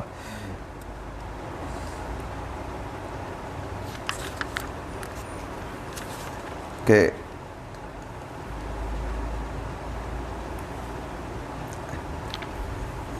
قوله وقال رسول الله صلى الله عليه وسلم إن شاء قامه باستعلاء صفات الروحانية عليها إقامة متوجها إلى حضرة العزة، وإن شاء أزاغه بغلبة الصفات الحيوانية وعليه أزاغه معرضا عن الحق متوجها إلى الدنيا وشهواتها واستيفاء لذاتها وطلب جاهها. فإن من سنته تعالى لا يغير ما بقوم حتى يغيروا ما بأنفسهم، ولا يرفع إلا بعد أن يرفع العبد أعماله الجسدانية، كما قال تعالى وإذ قال موسى لقومه يا قوم لم تؤذونني وقد تعلمون أن رسول الله أني رسول الله إليكم فلما زاغوا أزاغ الله قلوبهم. کہ فرمایا کہ اللہ تعالیٰ نے دل کو، اللہ تعالیٰ بندے کے دلوں کو اگر چاہتا ہے تو مضبوط کر دیتا ہے. اللہ تعالیٰ اپنے صفات روحانی کے ذریعے سے اپنے روحانی صفات کا غلبہ کرتا ہے، اور اللہ تعالیٰ کی طرف سے جو روحانی صفات، نیکی کی صفات، اللہ تعالیٰ کی طرف لوٹائے جانے کی صفات، رحمت کی صفات، یہ سب روحانی صفات ہی ہیں. اور اچھائی کرنے کی طرف، نیکی کی طرف جو دل کا پلٹنا ہوتا ہے، اللہ چاہتا ہے تو کسی بندے کے دل کو اس طرف پھیر دیتا ہے، اور اگر اللہ چاہتا ہے تو اس کو اپنی بارگاہ سے ہٹا کر اس کے اوپر حیوانی صفات طاری کر دیتا ہے کہ لڑائی جھگڑے کے اندر، گالی گلوچ کے اندر، لوگوں کے ساتھ میں لڑ جھگڑنے کے اوپر آمادہ ہو جاتا ہے بندہ. تو اللہ چاہتا ہے تو کبھی ادھر پھیر دیتا ہے، کبھی اس طرف پھیر دیتا ہے. لیکن اللہ کا جو اس طرف پھیرنا ہے یا دنیا اور دنیا کی لذات کی طرف پھیرنا ہے، اس کے بارے میں فرماتے ہیں کہ یہ جو لذتوں اور دنیا طلبی میں جو بندہ پہنچ جاتا ہے اور دنیا طلبی کی طرف جو اللہ تعالیٰ پھیرتا ہے، یا دینداری کی طرف پھیرنا ہے، نیکی کی طرف پھیرنا ہے، اچھائی کی طرف بندے کا دل پھر جانا ہے، اس کا سبب بنتا ہے خود انسان کا ارادہ. اور فرمایا اس کے بارے میں کہ اللہ کی سنت یہ ہے، اللہ کا طریقہ یہ ہے کہ لا یغیر ما بقوم، اللہ تعالیٰ جب تک کسی قوم کی حالت نہیں بدلتا جب تک کہ وہ خود اپنی حالت کو بدلنے کا ارادہ کریں اور اس کی طرف رواں دوا نہ ہو. جب تک آپ اپنے آپ کو نیکوکار بنانا نہیں چاہیں اللہ تعالیٰ تب تک آپ کے دل کو پھیرتا نہیں. جب تک آپ نیک بننا چاہیں تو اللہ تعالیٰ آپ کے دل کو نیکی کی طرف پھیرتا. آپ ارادہ کرتے ہیں، وہ ارادے کے ذریعے سے آپ ایک قدم بڑھے، اور اللہ تعالیٰ کہتا ہے حدیث قدسی میں ہے کہ اللہ تعالیٰ نے فرمایا بندہ میری طرف ایک قدم بڑھاتا ہے میں اس کی طرف 10 قدم آگے بڑھاتا ہوں. تو اللہ تعالیٰ کا 10 قدم آگے بڑھنا اس حال میں ہوتا ہے کہ وہ بندے کے دل کو اور کھینچتا چلا جاتا ہے اپنے راستے کی طرف. ایک نیکی کیا اس کو اور دوسری نیکیوں کی طرف اللہ تعالیٰ کھینچ لیتا. جہاں اس نے بدکاری کی نیت کی اور اللہ کے راستے کی طرف سے منہ موڑ لیا, وہاں اللہ تعالیٰ اس کو اور اس کے حالت کو بدل دیتا ہے اور اس کو اس کے اندر غرق کر دیتا ہے کہ وہ اسی حالت میں پھنس جائے. تو لہذا اللہ کی سنت یہ ہے. اب آپ اللہ تعالیٰ کے اوپر الزام نہ ڈالیں کہ اللہ تعالیٰ نہیں چاہا اسی لیے ہم ایسے ہو گئے. تو اللہ تعالیٰ کی سنت یہ ہے کہ لا یغیر ما بقوم حتی یغیروا ما بانفسہم, جب تک وہ اپنے آپ میں جو ہے اس کو بدلنے کا ارادہ نہ کریں اللہ تعالیٰ اس قوم کو نہیں بدلتا. ہمارے یہاں یہ بات عام ہے کہ جب ہم برائی کرتے ہیں یا کوئی غلط کر دیتے ہیں کہا جائے کیسے, تو اللہ تعالیٰ کا ارادہ ہے تو ہی ہو رہا ہے, اللہ تعالیٰ چاہا یہ اس لیے ہو رہا ہے. حقیقت میں اللہ نے چاہا ہے, یہ بات صحیح ہے, لیکن اللہ تعالیٰ دیکھتا ہے کہ آپ کا ارادہ برائی کا ہے تو آپ کو برائی میں ڈھکل دیتا ہے. آپ ارادہ کریں اللہ تعالیٰ کی طرف جانے کا, اس کے بعد کہیں کہ اللہ تعالیٰ نے آپ کو بدلا, تو یہ حقیقت میں اللہ تعالیٰ کی سنت ہی نہیں کہ آپ نیکی کی طرف آنا چاہیں اور اس کے بعد میں بھی اللہ تعالیٰ آپ کو بدی کی طرف رکھے. آپ کے عقیدے خراب ہو گئے اللہ تعالیٰ کے تعلق سے. دنیا نے اتنا اپنا اثر آپ کے اندر پیدا کر دیا کہ آپ اللہ تعالیٰ کے حوالے سے بھی آپ فیصلے کرنے لگ گئے کہ آپ کی اپنی بری حالت, اپنی برائی آپ خود چاہ رہے ہیں کہ دنیا کے لیے اس کو چند پیسوں کے لیے کسی کی جان لے لیں یا اس کا نقصان پہنچا دیں. کیا ہوتا ہے جانے دو, اس کا پیسہ کھا لینے سے, اس کے پاس بہت ہے یہ سوچ کر اب کسی کا کھا لیں, مال کھا لیں, نقصان جانی نقصان پہنچا دیں, زمین کے لیے, جائیداد کے لیے, گھر کے لیے, کسی اور چیز کے لیے کسی کو نقصان پہنچا دیں, کسی اور دنیا کی چیز کے لیے, دنیاوی آرام کے لیے کسی کو نقصان پہنچا دینا اور یہ کہنا کہ اللہ نے یہ چاہا ہے. تو پہلے آپ اپنے گندے باطن کی طرف بھی تو دیکھیں کہ آپ کے باطن میں ارادہ آپ کا کیا تھا. اور آپ کیا سمجھتے ہیں کہ لوگوں کے سامنے آپ ایسی بات کر دینے سے اللہ کی بارگاہ میں بچ جائیں گے؟ نہیں بچیں گے. اللہ تعالیٰ کی طرف غلط بات منسوب کرنا یہ بھی گناہ آپ کے ذمہ ڈال دے رہا ہے. تو دیکھیے کہ ایک برائی کے ذریعے اللہ تعالیٰ کتنی برائیوں میں ملوث کرتا چلا جا رہا ہے. دیکھتے نہیں. آپ ایک نیکی کی طرف آئیے. آپ درس کے لیے آ رہے ہیں, نماز جماعت کے ساتھ مل رہی ہے. درس کے اندر بہت ساری روزمرہ کی زندگیوں کے حوالے سے بھی جو خادم اپنی زندگی میں دیکھتا ہے, غور کرتا ہے, وہی چیزیں ان کو کوشش کرتا ہے کہ آپ تک پہنچائی جائے تاکہ وہ آسان انداز میں آپ کو سمجھ آئے. تو آپ بھی اس چیز سے کنیکٹ کر سک رہے ہیں کہ ہاں یہ چیزیں ہو رہی ہیں. تو کہیں نہ کہیں اگر آپ اس چیز کو بدلنے کی کوشش کر رہے ہیں تو دیکھیے ایک نیکی کی طرف آنا کتنی نیکیوں کا سبب بنتا ہے. 2 نمازیں جماعت کے ساتھ ہو جاتی ہیں, بعد میں احباب بیٹھ جاتے ہیں, چند کلمات, تو دوسری نمازیں جتنے بھی نمازوں تک بیٹھے رہتے ہیں ہماری آپس میں نماز جماعت کے ساتھ اول وقت ہو جایا کرتی ہیں. تو کئی نیکیاں جمع ہو جاتی ہیں. محافل کے تعلق سے بات ہو جاتی ہے, حضور کے تعلق سے باتیں ہو جاتی, بہت ساری باتیں ہو جاتی. تو اس میں رحمت ہے. ایک نیکی کے بدلے کتنی نیکیاں. آپس میں مل جل کر بیٹھ کر اللہ کا ذکر کرنا, پھر اس کی ایک الگ فضیلت وہ بھی حاصل ہو جاتی. اللہ تعالیٰ کا کلام جتنا پڑھا سنا جاتا ہے اس کی الگ فضیلت. قرآنی آیات اگر اس کے دروس کے درمیان کوٹ کی جاتی ہے تو ہر آیت کی فضیلت الگ, اس کی سمجھ آپ کو بتائی جاتی ہے, اس کو سمجھایا جاتا ہے اور آپ سمجھ سکتے ہیں, اس کی الگ فضیلت. قرآن کی قراءت آپ کو 10 نیکی دیتی ہے تو قرآن کو سمجھنا آپ کو 70 نیکیوں کا ثواب ہو جاتا. کتنی بڑی. اس میں احادیث آ جاتی ہیں تو پھر اس احادیث مصطفیٰ کو سننا صلی اللہ علیہ وسلم, اس کی الگ فضیلت. پھر احادیث کی سمجھ, پھر وہ ایک فضیلت الگ. حضور صلی اللہ علیہ وسلم کے زمانے میں حضور صلی اللہ علیہ وسلم مسجد نبوی میں داخل ہوئے. کچھ صحابہ اللہ کا ذکر کر رہے تھے, کچھ صحابہ مسائل ذکر کر رہے تھے, جو روزمرہ کے مسائل ہیں اس کو حل کر رہے تھے. تو حضور صلی اللہ علیہ وسلم ذکر کرنے والوں کے گروپ میں نہیں بیٹھے، جا کے مسائل ذکر کرنے والوں کے گروپ میں بیٹھے۔ پوچھنے پر حضور نے بتایا کہ اللہ کا ذکر کرنا بغیر سمجھے اس سے بہتر یہ ہے کہ اللہ تعالیٰ کے دین کو سمجھنا۔ تو وہ محفل اللہ تعالیٰ کے بغیر سمجھے کہ دین کو بغیر سمجھے کہ ذکر کرنے سے بہتر وہ محفل ہے کہ جس میں اللہ کے دین کو سمجھا جائے۔ پھر اس کی فضیلت الگ، اللہ کے ذکر کو نہ کرنے کے بارے میں نہیں بات کہے، اس کی فضیلت بھی ہے، ورنہ حضور روک دیتے، روکا نہیں ہے، لیکن سمجھ کر ذکر کیا جائے پھر فضیلت جدا۔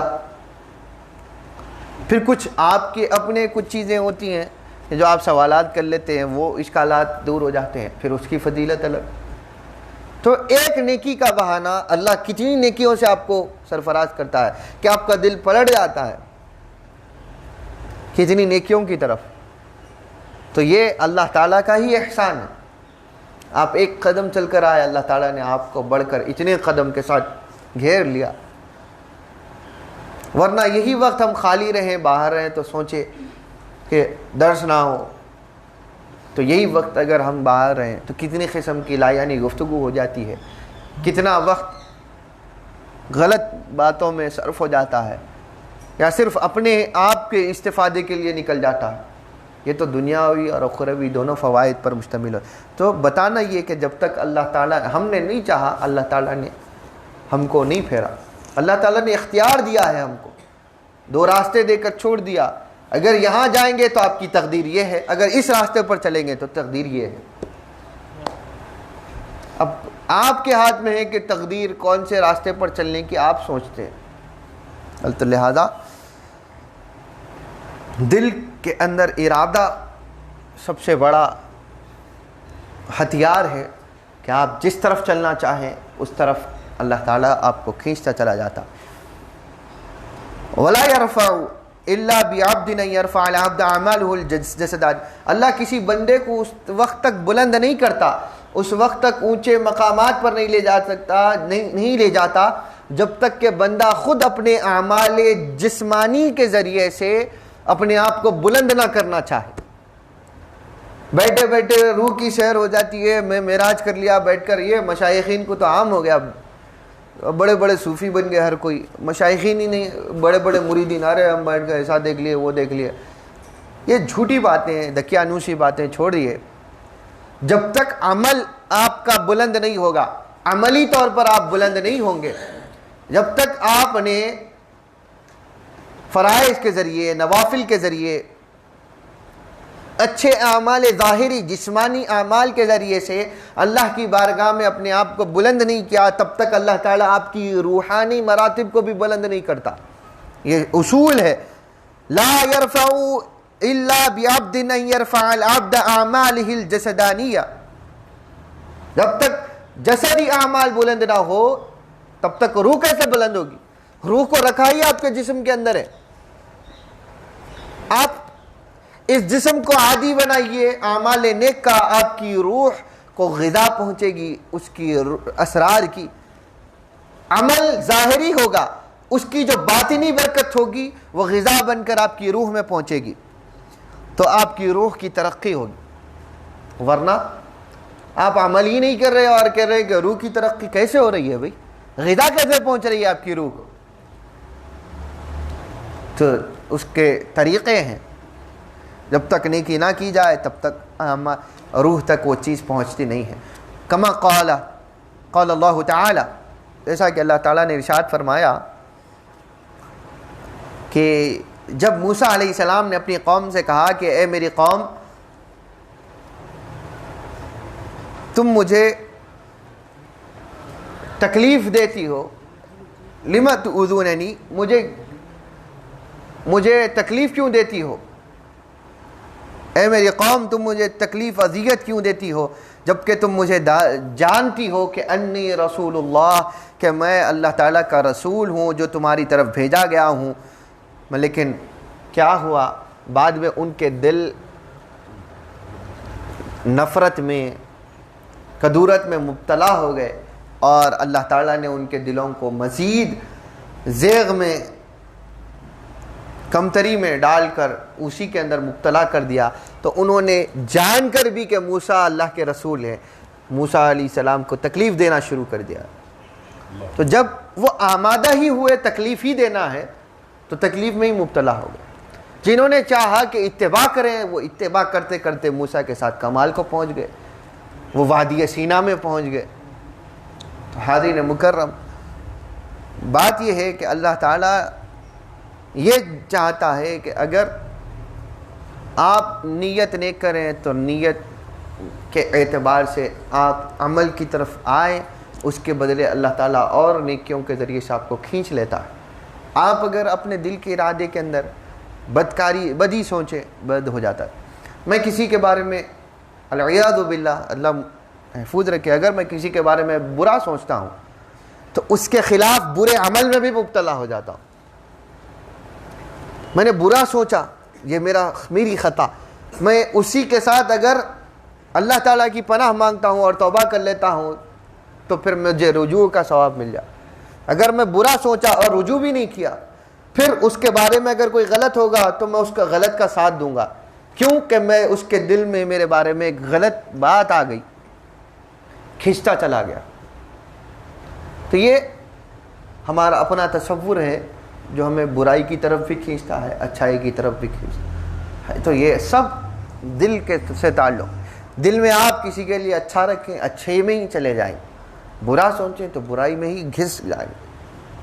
اللہ تعالیٰ ہماری اصلاح فرمائے۔ تو یہ اللہ تعالیٰ جو ہمارے دلوں سے کھینچ لیتا ہے وہ کیا ہے؟ وہ ایمان کے اندر کمی ڈال دیتا ہے، ایمان کمزور کر دیتا ہے عن الایمان۔ وکذالک اقامۃ القلوب انما تکون باقامۃ شرائط العبودیہ فی تصفیۃ القلب وتنعیتہ فی الترقی إلى المقامات الكسبية المشمرة للأحوال الوهابية المثمرة للأنفاس الغيبية التي هي أرق وألطف من الأحوال الوهابية والأنفاس بترويح القلوب بلطائف الغيوب. وصاحب الأنفاس أرق وأصفى من صاحب الأحوال، وكان صاحب المقام الوقت المبتدي وصاحب الأنفاس منتهى وصاحب الأحوال بينهما، فالأحوال وسائط الأنفاس فالأحوال وسائط الأنفاس نهاية الترقي، والأوقات صاحب القلوب، والأحوال لأرباب الأحوال وللأنفاس لأهل السرائر. ويجمع العارفون على أن أفضل العباد حفظ الأنفاس مع الله ويكون خروجها ودخولها بلفظ الجلالة. تو یعنی کہ یہاں پر یہ بات بتا رہے ہیں کہ اگر آپ کا دل اقامت پا جائے، آپ کا دل مضبوط ہو جائے عبادت کے ساتھ، اور عبادت کے ساتھ اس کی جو صفات ہیں، اور عبادت کے اندر آپ کا دل ہر قسم کے بدی سے آپ اپنے دل کو صاف کر لیں، برے احوال کے ساتھ صاف کر لیں، برائی کسی کے بارے میں ہو، امام کے بارے میں برا سوچتے ہیں لیکن اسی کے پیچھے نماز کے لیے کھڑے ہیں، اب دل میں چلتا رہتا ہے۔ ایک مثال ہے کئی چیزوں میں سے، بازو والے کے بارے میں برا سوچتے ہیں، اس کے بارے میں کھڑے ہوئے ہیں، برا چلتا ہے۔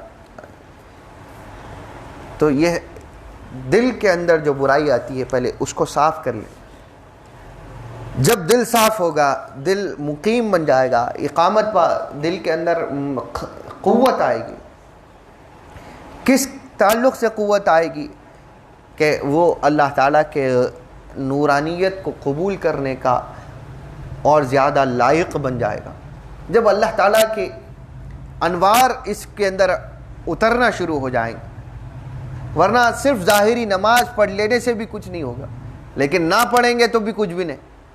پہلے آپ بدنی عبادت کریں گے تو آپ کے دل کو تھوڑا سا رخ ہوگا اللہ تعالیٰ کی طرف، پھر اس کے اندر جو میل ہے دنیا کا اس سے آپ صاف کر لیں گے اور صرف اللہ تعالیٰ کی طرف لو لگا کر کھڑے رہیں گے۔ یا کوئی بھی عبادت کرتے وقت اللہ تعالیٰ کی طرف لو ہوگی، اللہ تعالیٰ کی طرف توجہ کامل ہوگی، تو کیا ہوگا؟ دل صاف ہوتا چلا جائے گا، دل کی ترقی ہوگی اور مقامات کی طرف دل بڑھتا چلا جائے گا، دل کو نئے نئے مقامات اللہ تعالیٰ عطا کرے گا۔ ایک مقام سے اٹھا کر آپ کا دل دنیا سے ہٹ کر پہلے اللہ تعالیٰ کی طرف لگ رہا ہے، اللہ تعالیٰ آپ کو نئے نئے احوال کی طرف ترقی دیتا ہے، دل کے اندر نئے نئے انوار پیدا ہوتے ہیں، آپ کا درجہ مومنین سے اٹھا کر، عام مومنوں سے اٹھا کر تھوڑے اونچے درجے کے ایمان والوں کے اندر رکھ دیتا ہے، آپ کا دل کا حال سب میں رہ کر سب سے الگ ہو جاتا ہے۔ تو یہ خود بخود آپ کے دل کی توجہ سے یہ آپ کو عطا کی جاتی ہیں، یہ احوال، یہ آپ کو تحفے اللہ تعالیٰ دیتا ہے کہ آپ کے دل کو کیسے صفائی ہو، صفائی میں آپ کا دل نرم پڑتا ہے اور غیبی معاملات، غیبی چیزیں آپ کے دل پر کھولتا ہے اللہ تعالیٰ اپنے راز کھولتا ہے، کچھ چیزیں سمجھ آتی ہیں اور اس میں آپ کو، آپ کے دل کو رقت، کہ عبادت میں بعض وقت دل نرم پڑ جانا اور عبادتوں میں مزہ آنا، نعت یا محافل ہیں یہ بھی ایک قسم کی عبادت ہے، اس میں دلوں کا نرم پڑ جانا اور اچانک دل میں لطف اور مزہ محسوس کرنا، ورنہ بعض محافل بھی ہو جائیں دل نہیں لگتے، کیوں کہ وہ دل کا جو کانٹیکٹ ہوتا ہے، دل کا جو قبلہ اور توجہ ہوتی ہے وہ اللہ اور اس کے رسول کے علاوہ اگر کسی چیز پر اٹکی ہوئی ہوتی ہے دل نہیں جمتے، کبھی پڑھنے والوں کا اثر ہوتا ہے، کبھی سننے والوں کا اثر ہوتا ہے۔ تو جب دلوں میں نماز میں تنہائی میں بھی ذکر کرنے بیٹھے ہیں دل نہیں لگتا، تو دل آپ کا دنیا کی پریشانیوں میں، تکالیف میں ڈوبا ہوا رہے اور اس کے اندر آپ اپنے آپ کو ملوث رکھیں اور کہیں کہ لذت نہیں مل رہی، تو لذت تب ملتی ہے جب آپ خالی رکھیں، تخلیہ کریں ہر چیز کا، تصفیہ ہو، دل پاک ہو جائے دوسرے خیالات سے، تو دل میں رقت پیدا ہوتی ہے اور نئے نئے احوال معانی سمجھ آتے ہیں، اس میں دل میں مزہ پیدا ہوتا ہے، دل اللہ تعالیٰ کی بندگی کی طرف کھنچا چلا جاتا، اور قرآن کی آیت وہی رہتی ہے جو ہمیشہ سنتے ہوئے آئے لیکن مزہ الگ پیدا ہو جاتا، نعت وہی ہوتی ہے جو سنتے ہوئے آئے مزہ الگ پیدا ہو جاتا، بات وہی ہوتی ہے جو ہمیشہ سنتے ہوئے آئے، نئی بات تو کہاں سے لے کر آئیں گے، تقریر وہی ہوتی ہے لیکن معانی الگ پیدا ہو جاتے ہیں، اس کے اندر توجہ کے ساتھ سنیں کوئی بھی بات، نماز میں بھی کھڑے توجہ کے ساتھ کھڑے، تو توجہ ایسی ہوتی ہے کہ آپ کو مزہ دیتی ہے، آپ کو وہ احوال اللہ تعالیٰ کی طرف سے ہبہ ہونا شروع ہو جاتے ہیں، تحفے کے طور پر پیش ہو جاتے ہیں، آپ کی نفس، آپ کی نفائس، آپ کی سانسوں کے ذریعے سے اللہ تعالیٰ کے ذکر کی پاکیزگی اور غیبی انعامات جو عطا کیے جاتے ہیں، تو آپ کی ہر سانس کی آمد و رفت کے ساتھ اللہ کے ذکر کی کیفیات وہ ایک الگ معاملہ پیدا کر دیتی ہیں پھر دل کے اندر، کہ آپ کا دل ترقی پانا شروع کر دیتا ہے۔ صاحب انفاس ایسے شخص کو کہتے ہیں کہ جو بہت زیادہ رقت اور پاک باز ہو اپنے احوال میں اور اپنے دل کی کیفیات میں، ہر حالت میں رقت، اس نرمی، گداز پن اور دل کے اندر صفائی زیادہ ہو، اور یہ وہ شخص ہوتا ہے جو صاحب مقام ہوتا ہے، اور یہ بدایات وقت مبتدی ہوتا ہے، یہ ابتدائی کیفیات ہیں دل کی، دل کا نرم پڑنا اور اللہ تعالیٰ کی طرف اپنے دل کو صفائی کی طرف لے جانا، دل گندہ ہونے کی طرف کئی قسم کے افکار آتے ہیں لیکن اس کو دور کر کے پھر کوشش کرنا صفائی کی، یہ ابتدائی مراحل ہیں جس میں آپ صاحب انفاس ہو کر اپنے نفس یعنی اپنے دل کی ہر کیفیت پر، دھڑکن پر، ہر لمحے پر آپ فکر کرتے ہیں کہ یہ کس طرف جا رہا ہے، جاتا ہے برائی کی طرف تو پھر کھینچ کر لاتے ہیں اچھائی کی طرف۔ وصاحب الانفاس المنتہا، اور جو کمال کی طرف پہنچ جاتا ہے، نہایت کی طرف پہنچ جاتا ہے. وصاحب الاحوال بینہما، وہ ایسا ہوتا ہے کہ یہ دونوں قسم کے احوال کے اندر رہتا ہے کہ اس کے پاس میں ترقی بھی ہوتی ہے اور وہ صاحب دل کی طرف بھی بڑھ جاتا ہے. یعنی اس کے پاس اکثر لمحہ اس کا دل پاک صاف رہتا ہے اور اس کو برائی اتنی آسانی سے کھینچتی نہیں. یہ درمیانی طبقہ ہے، یہ ابتدائی درجہ کہ جس کو ہر فکر آسانی کے ساتھ کھینچنے کی کوشش کرتا ہے، لیکن وہ اپنے فکر کو پھر واپس اللہ اس کے رسول کی طرف لاتا. درمیانی مراتب کہ جو اس کے دل میں آسانی کے ساتھ فکر دنیا اس کو نہیں کھینچتی جب تک کہ کوئی زیادہ زور نہ پیدا ہو جائے اور کوئی ایسی چیز اس کے دل پر اثر نہ کر جائے کہ جو اس کے حالت کو تغیر میں لائے. وہ آسانی کے ساتھ کسی حال پر سے نکل کر دنیا کی فکر کو اپنے دل میں جگہ نہیں دیتا. یہ صاحب احوال کا تصوف اور ان کا دل کی کیفیات یہ ہے کہ جو ارباب الاحوال کہلاتے ہیں، یہ بڑے حال والے لوگ ہوتے ہیں. اصحاب مبتدی اور اصحاب انفاس وہ کہ جو اپنی فکر کی ہر لمحہ ان کو ضرورت رہتی ہے کہ ہر لمحہ اس کی طرف نگہداشت میں رہیں. صاحب احوال وہ کہ جو حال میں ہوتے ہیں، ان کا حال جب تک نہیں بدلتا جب تک کہ کوئی زیادہ ہی زور کے ذریعے سے ان کا حال، ان کی افکار نہ بدل دیے جائیں. اور اہل سر وہ ہیں، اہل راز وہ ہیں. احوال صاحب حال سے بڑھ کے پھر صاحب سر ہوتا ہے، صاحب راز ہوتا ہے.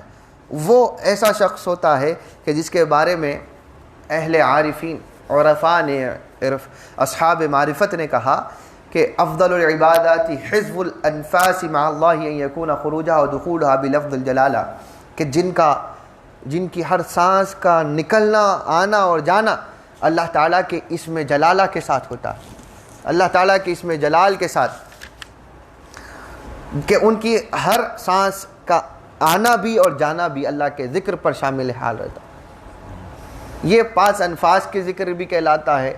اب ایسا نہیں کہ مبتدی ذکر کر رہا ہے 5 انفاس کا، یہ وہ ذکر کہ جہاں پر اس کا ذکر کسی نفس میں نہ ٹوٹے، ہر سانس کے آنے جانے میں اس کا ذکر اللہ تعالیٰ کے ساتھ نہ ٹوٹے، اور صرف زبان نہیں ذکر کرتی یا دل ذکر نہیں کرتا بلکہ اس ذکر کی کیفیات کے ساتھ میں محو ہوتا ہے اس کا دل، کہ دائمہ ذکر باش و خیش عرابی بدترین کے کہا کہ وہ ہر حال میں اللہ تعالیٰ کے ذکر کے ساتھ محو رہتا ہے کہ کہیں کسی لمحہ اللہ تعالیٰ دن میں 360 مرتبہ اپنے بندے مومن کے دل پر نظر کرتا ہے، تو وہ اس خوف میں رہتا ہے کہ کہیں کوئی لمحہ ایسا نہ ہو جائے کہ جہاں اللہ میری طرف متوجہ رہے اور میں اس سے غافل رہوں.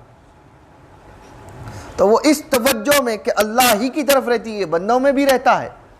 آپ ایسے احوال والے ہوتے ہیں جو آپ سے بات چیت کرتے ہیں، آپ کے ساتھ ہنسی مذاق میں ہوتے ہیں، لیکن دل ہمیشہ اس کے ساتھ لگا رہتا ہے. وَهِيَ قَوْلُكَ اللہ اللہ، تو ان اذکار جلالہ میں سے وہ اللہ اللہ کے ذکر میں، یا او ذکر کہ لا الہ الا اللہ، یا لا الہ الا اللہ کے ذکر کے ذریعے سے وہ اللہ تعالیٰ کے اسم جلالہ، جس میں بھی اللہ کا اسم جلالہ، اللہ لفظ اللہ کا جلال جس میں ہوتا ہے، اس ذکر میں محو رہتا ہے.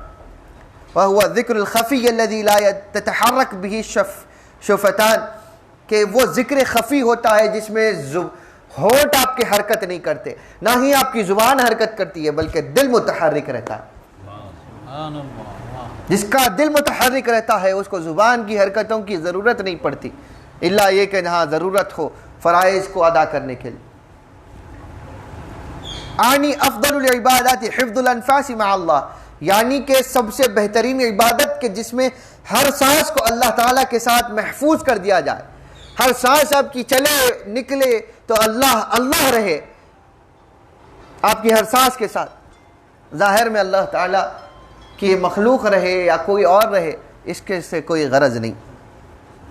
أي الأنفاس الهوية الجسمانية يكون دخولها وخروجها على أفضل الرضا والذكر لأنها جواهر الأعمال المثمرة لمعارف الأسرار والأنوار.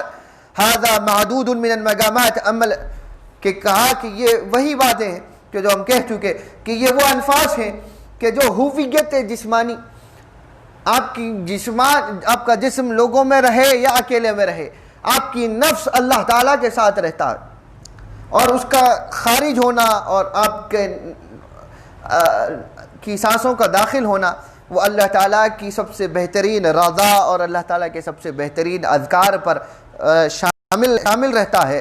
اور سب سے بہترین اعمال، اور اعمال کا جوہر ہی یہ ہے کہ آپ کے اعمال کا اثر آپ کے دل پر ایسا پڑے کہ آپ کے دل کو اس کی اسرار، اس کی لذت اور اس عمل کے انوار حاصل ہوں.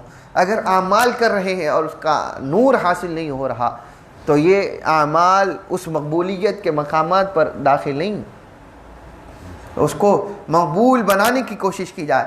اما الانفاس التي هي رق واصفى من الاحوال هي ترويحات غيبيات لدنيات روحانيات وهبيات من ينبوع يختص برحمته من يشاء وعلمناه من لدنا علما. اعني انها عار بالمشاهدة والمكاشفة الواردة على ساحات القلوب من عوالم الغيوب ترويحا للقلوب الى المقلب القلوب، وهي دقائق حقائق لطائف وترويح القلب المحب المحبوب المستمد من ينبوع يحبهم ويحبونه الذي لم يزل سر روحه معتكفا في حضرة مقلب القلوب. کہا کہ انفاس، صاحب انفاس جو سب سے زیادہ مبتدی مقامات میں سے ہے، اس کا ہی حال یہ ہے کہ وہ سب سے زیادہ رقت والا اور سب سے زیادہ صفائی والا بن جائے، اور احوال میں وہ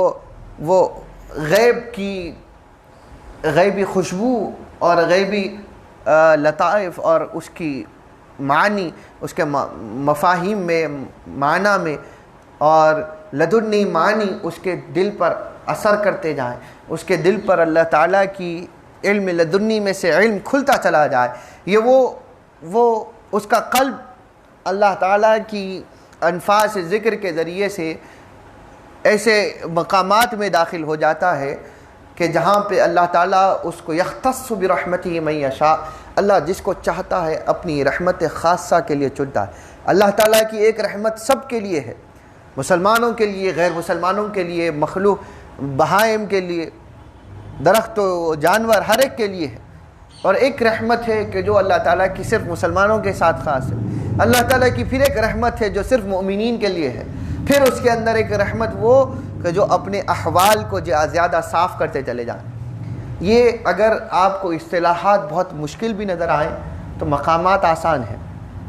وہ یہ کہ آپ اپنے دل کو صاف کر لیں، دل صاف ہو جائے گا، اس کے اندر آپ معنی سمجھنے لگیں گے، دل اللہ تعالیٰ کی طرف لگے گا تو اس کے اوپر اللہ تعالیٰ اپنے غیبی معنی کھول دیتا ہے، روحانی معنی کھول دیتا ہے، اور اس کو علمناہ من لدنا علما کی کیفیات کے ساتھ اس کے دل کو وہ معنی دیتا ہے کہ ظاہر میں قاری قرات کرنے والا قرآن کے وہ بجائے کہ وہ صرف ظاہری معنی کو سمجھے نہ سمجھے، وہ ایک سمجھ کے ساتھ پڑھتا ہے، لیکن صاحب حال کے اوپر وہ معنی کھلتے ہیں کہ جو اس کو نہیں سمجھ آتے. ظاہر میں ایک نعت بڑھی جاتی ہے، وہ ایک سمجھتا ہے، صاحب حال ایک معنی سمجھتا ہے. اور بسا اوقات تو پڑھنے والے کو معنی ہی نہیں معلوم ہوتے، وہ صرف پڑھتا رہتا ہے صاحب حال. اور عام مومن ایک معنی سمجھتا ہے، صاحب حال ایک معنی سمجھتا ہے. تو وہ علمناہ من لدنا، وہ نئے معنی کہاں سے سمجھتا؟ اللہ تعالیٰ اس کے دل پر اتارتا ہے وہ معنی، اپنے علم لدنی کے خزانوں سے علم دیتا ہے. اور کبھی ان معنی کے اندر مشاہدہ پیدا ہو جاتا ہے، اور اس مشاہدہ کے ذریعے سے اور مکاشفہ کے ذریعے سے جو اس کے دل پر وارد ہوتی ہیں، پردے اللہ تعالیٰ اٹھاتا ہے، کچھ غیبی عالم کی سیر کرتا ہے، کچھ اللہ تعالیٰ اپنے سر، اپنے راز کے عالموں میں سے کچھ چیزیں دکھا دیتا ہے کہ دیکھ بندے، اس معنی کے ذریعے سے یہ باتیں ہو رہی ہیں، اس میں جو باتیں تجھے سمجھائی جا رہی ہیں اس کا معنی اور مفہوم یہ ہے. وہ اپنا جلوہ کراتا رہتا ہے. بندے کا دل، صاحب حال کا دل اس طرف سیر میں، اس طرف محو ہوتا ہے کہ لوگوں کا دل معنی ظاہر میں کچھ کا معنی باطن کی ابتدا میں ہوتا ہے، اور اس صاحب حال کا دل جس کی سانسیں اور کیفیات زیادہ پاک ہو جائیں، سب سے زیادہ پاک، جو جتنا پاک ہو، جتنا رقت میں آ جائے، جتنا نرم پڑ جائے، وہ اتنا ہی زیادہ مقلب القلوب، دلوں کو پھیرنے والے صاحب قلب کی طرف، کہ جو دلوں کو پیدا کرتا ہے اور دلوں کو پھیرتا ہے، اس مقلب القلوب اللہ تعالیٰ کی طرف پھر جاتا ہے اور اس کے احوال کو دیکھنے لگ جاتا ہے. اور یہی حقائق ہیں، لطائف ہیں قلب کے، جو محبوب اور محب کے درمیان ہوتے ہیں، کہ جس کے بارے میں اللہ تعالیٰ نے کہا یحبہم ویحبونہ، وہ مجھ کو چاہتے ہیں، میں ان کو چاہتا ہوں. جو اس کو چاہ کر کوئی چیز کرتے ہیں، وہ اللہ تعالیٰ ان کو اس کی چاہت کا بدلہ اپنی چاہت کے ذریعے سے دیتا ہے. تو آپس میں جن کو چاہت ہوتی ہے، محبوب و محب کے درمیان اللہ پردے اٹھاتا ہے اور دکھاتا چلا جاتا ہے. جو جتنی محبت کے ساتھ ہوتا ہے، اللہ اتنی محبت کے ساتھ اس کے ساتھ جلوے عطا فرماتا ہے. اور اس کی روح کبھی اللہ تعالیٰ کی بارگاہ میں اعتکاف سے خالی نہیں ہوتی، یعنی کہ بیٹھک سے خالی نہیں ہوتی. وہ ہمیشہ اللہ تعالیٰ کی بارگاہ میں بیٹھا ہوا ہوتا ہے، اور اللہ تعالیٰ ہمیشہ اسے اپنی بارگاہ سے جیسی اس کی شان ہوتی ہے، اس شان کے ساتھ اللہ تعالیٰ جلوہ عطا فرماتا ہے، اور اس جلووں کے ساتھ اس کو دیدار میں رکھتا ہے، اس کی روح کو. جسم لوگوں کے درمیان ہوتا ہے، روح اللہ تعالیٰ کے ساتھ معتکف ہوتے ہیں.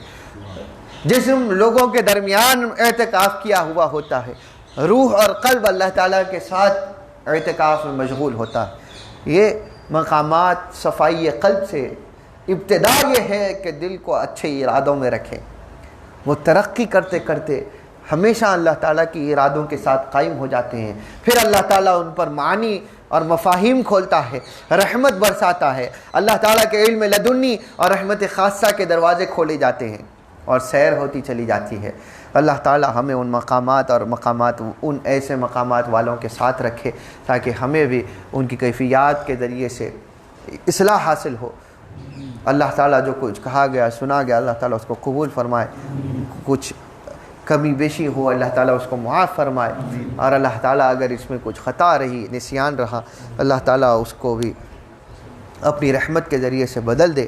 اور اللہ تعالیٰ صحیح معنی و مفاہیم کے ساتھ ہمیشہ ہمیں اپنی ہدایات صراط مستقیم پر رکھے.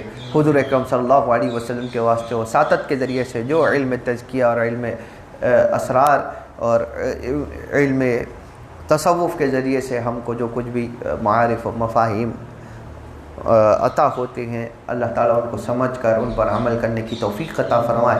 ہمیں ظاہر اور باطن میں ہمارے اپنے آپ کی اصلاح کرنے اور اس کو ہمیشہ اللہ تعالیٰ کے ساتھ متوجہ رکھنے کی توفیق عطا فرمائے. اور ہمیشہ اللہ تعالیٰ کتاب و سنت کی پیروی میں رکھے. ظاہر کو ہمیشہ اس کی اتباع اور اطاعت میں رکھے، باطن میں ہمیشہ اس کے معنی و مفاہیم کے ساتھ وابستہ رکھے، دانستہ رکھے. صاحب کتاب کے اسرار اور علوم کے ساتھ اللہ تعالیٰ بہرور فرمائے، ان کے بتائے ہوئے معنی و مفاہیم کو سمجھنے کی توفیق دے. وصلی اللہ علی خیر خلق سیدنا محمد و آلہ و صحبہ بارک وسلم. والفاتحہ الی حضرت النبی سیدنا محمد صلی اللہ علیہ وسلم. مالک یوم الدین ایاک نعبد و ایاک نستعین. الضالین آمین آمین آمین. اللهم آمین. اللهم اجعل جمعنا هذا جمعا مرحوما واجعل تفرقنا من بعده تفرقا معصوما ولا تدع فينا ولا منا ولا معنا ولا من أمة سيدنا محمد شقيا ولا محروما. ربنا آتنا في الدنيا حسنة وفي الآخرة حسنة وقنا عذاب النار. وصلى الله على النبي الأمجد ورسول الله سعد سيدنا محمد وآله وصحبه بارك وسلم. الحمد لله رب العالمين. نماز کے لیے کھڑے ہو جائیے. صلاۃ الظہر.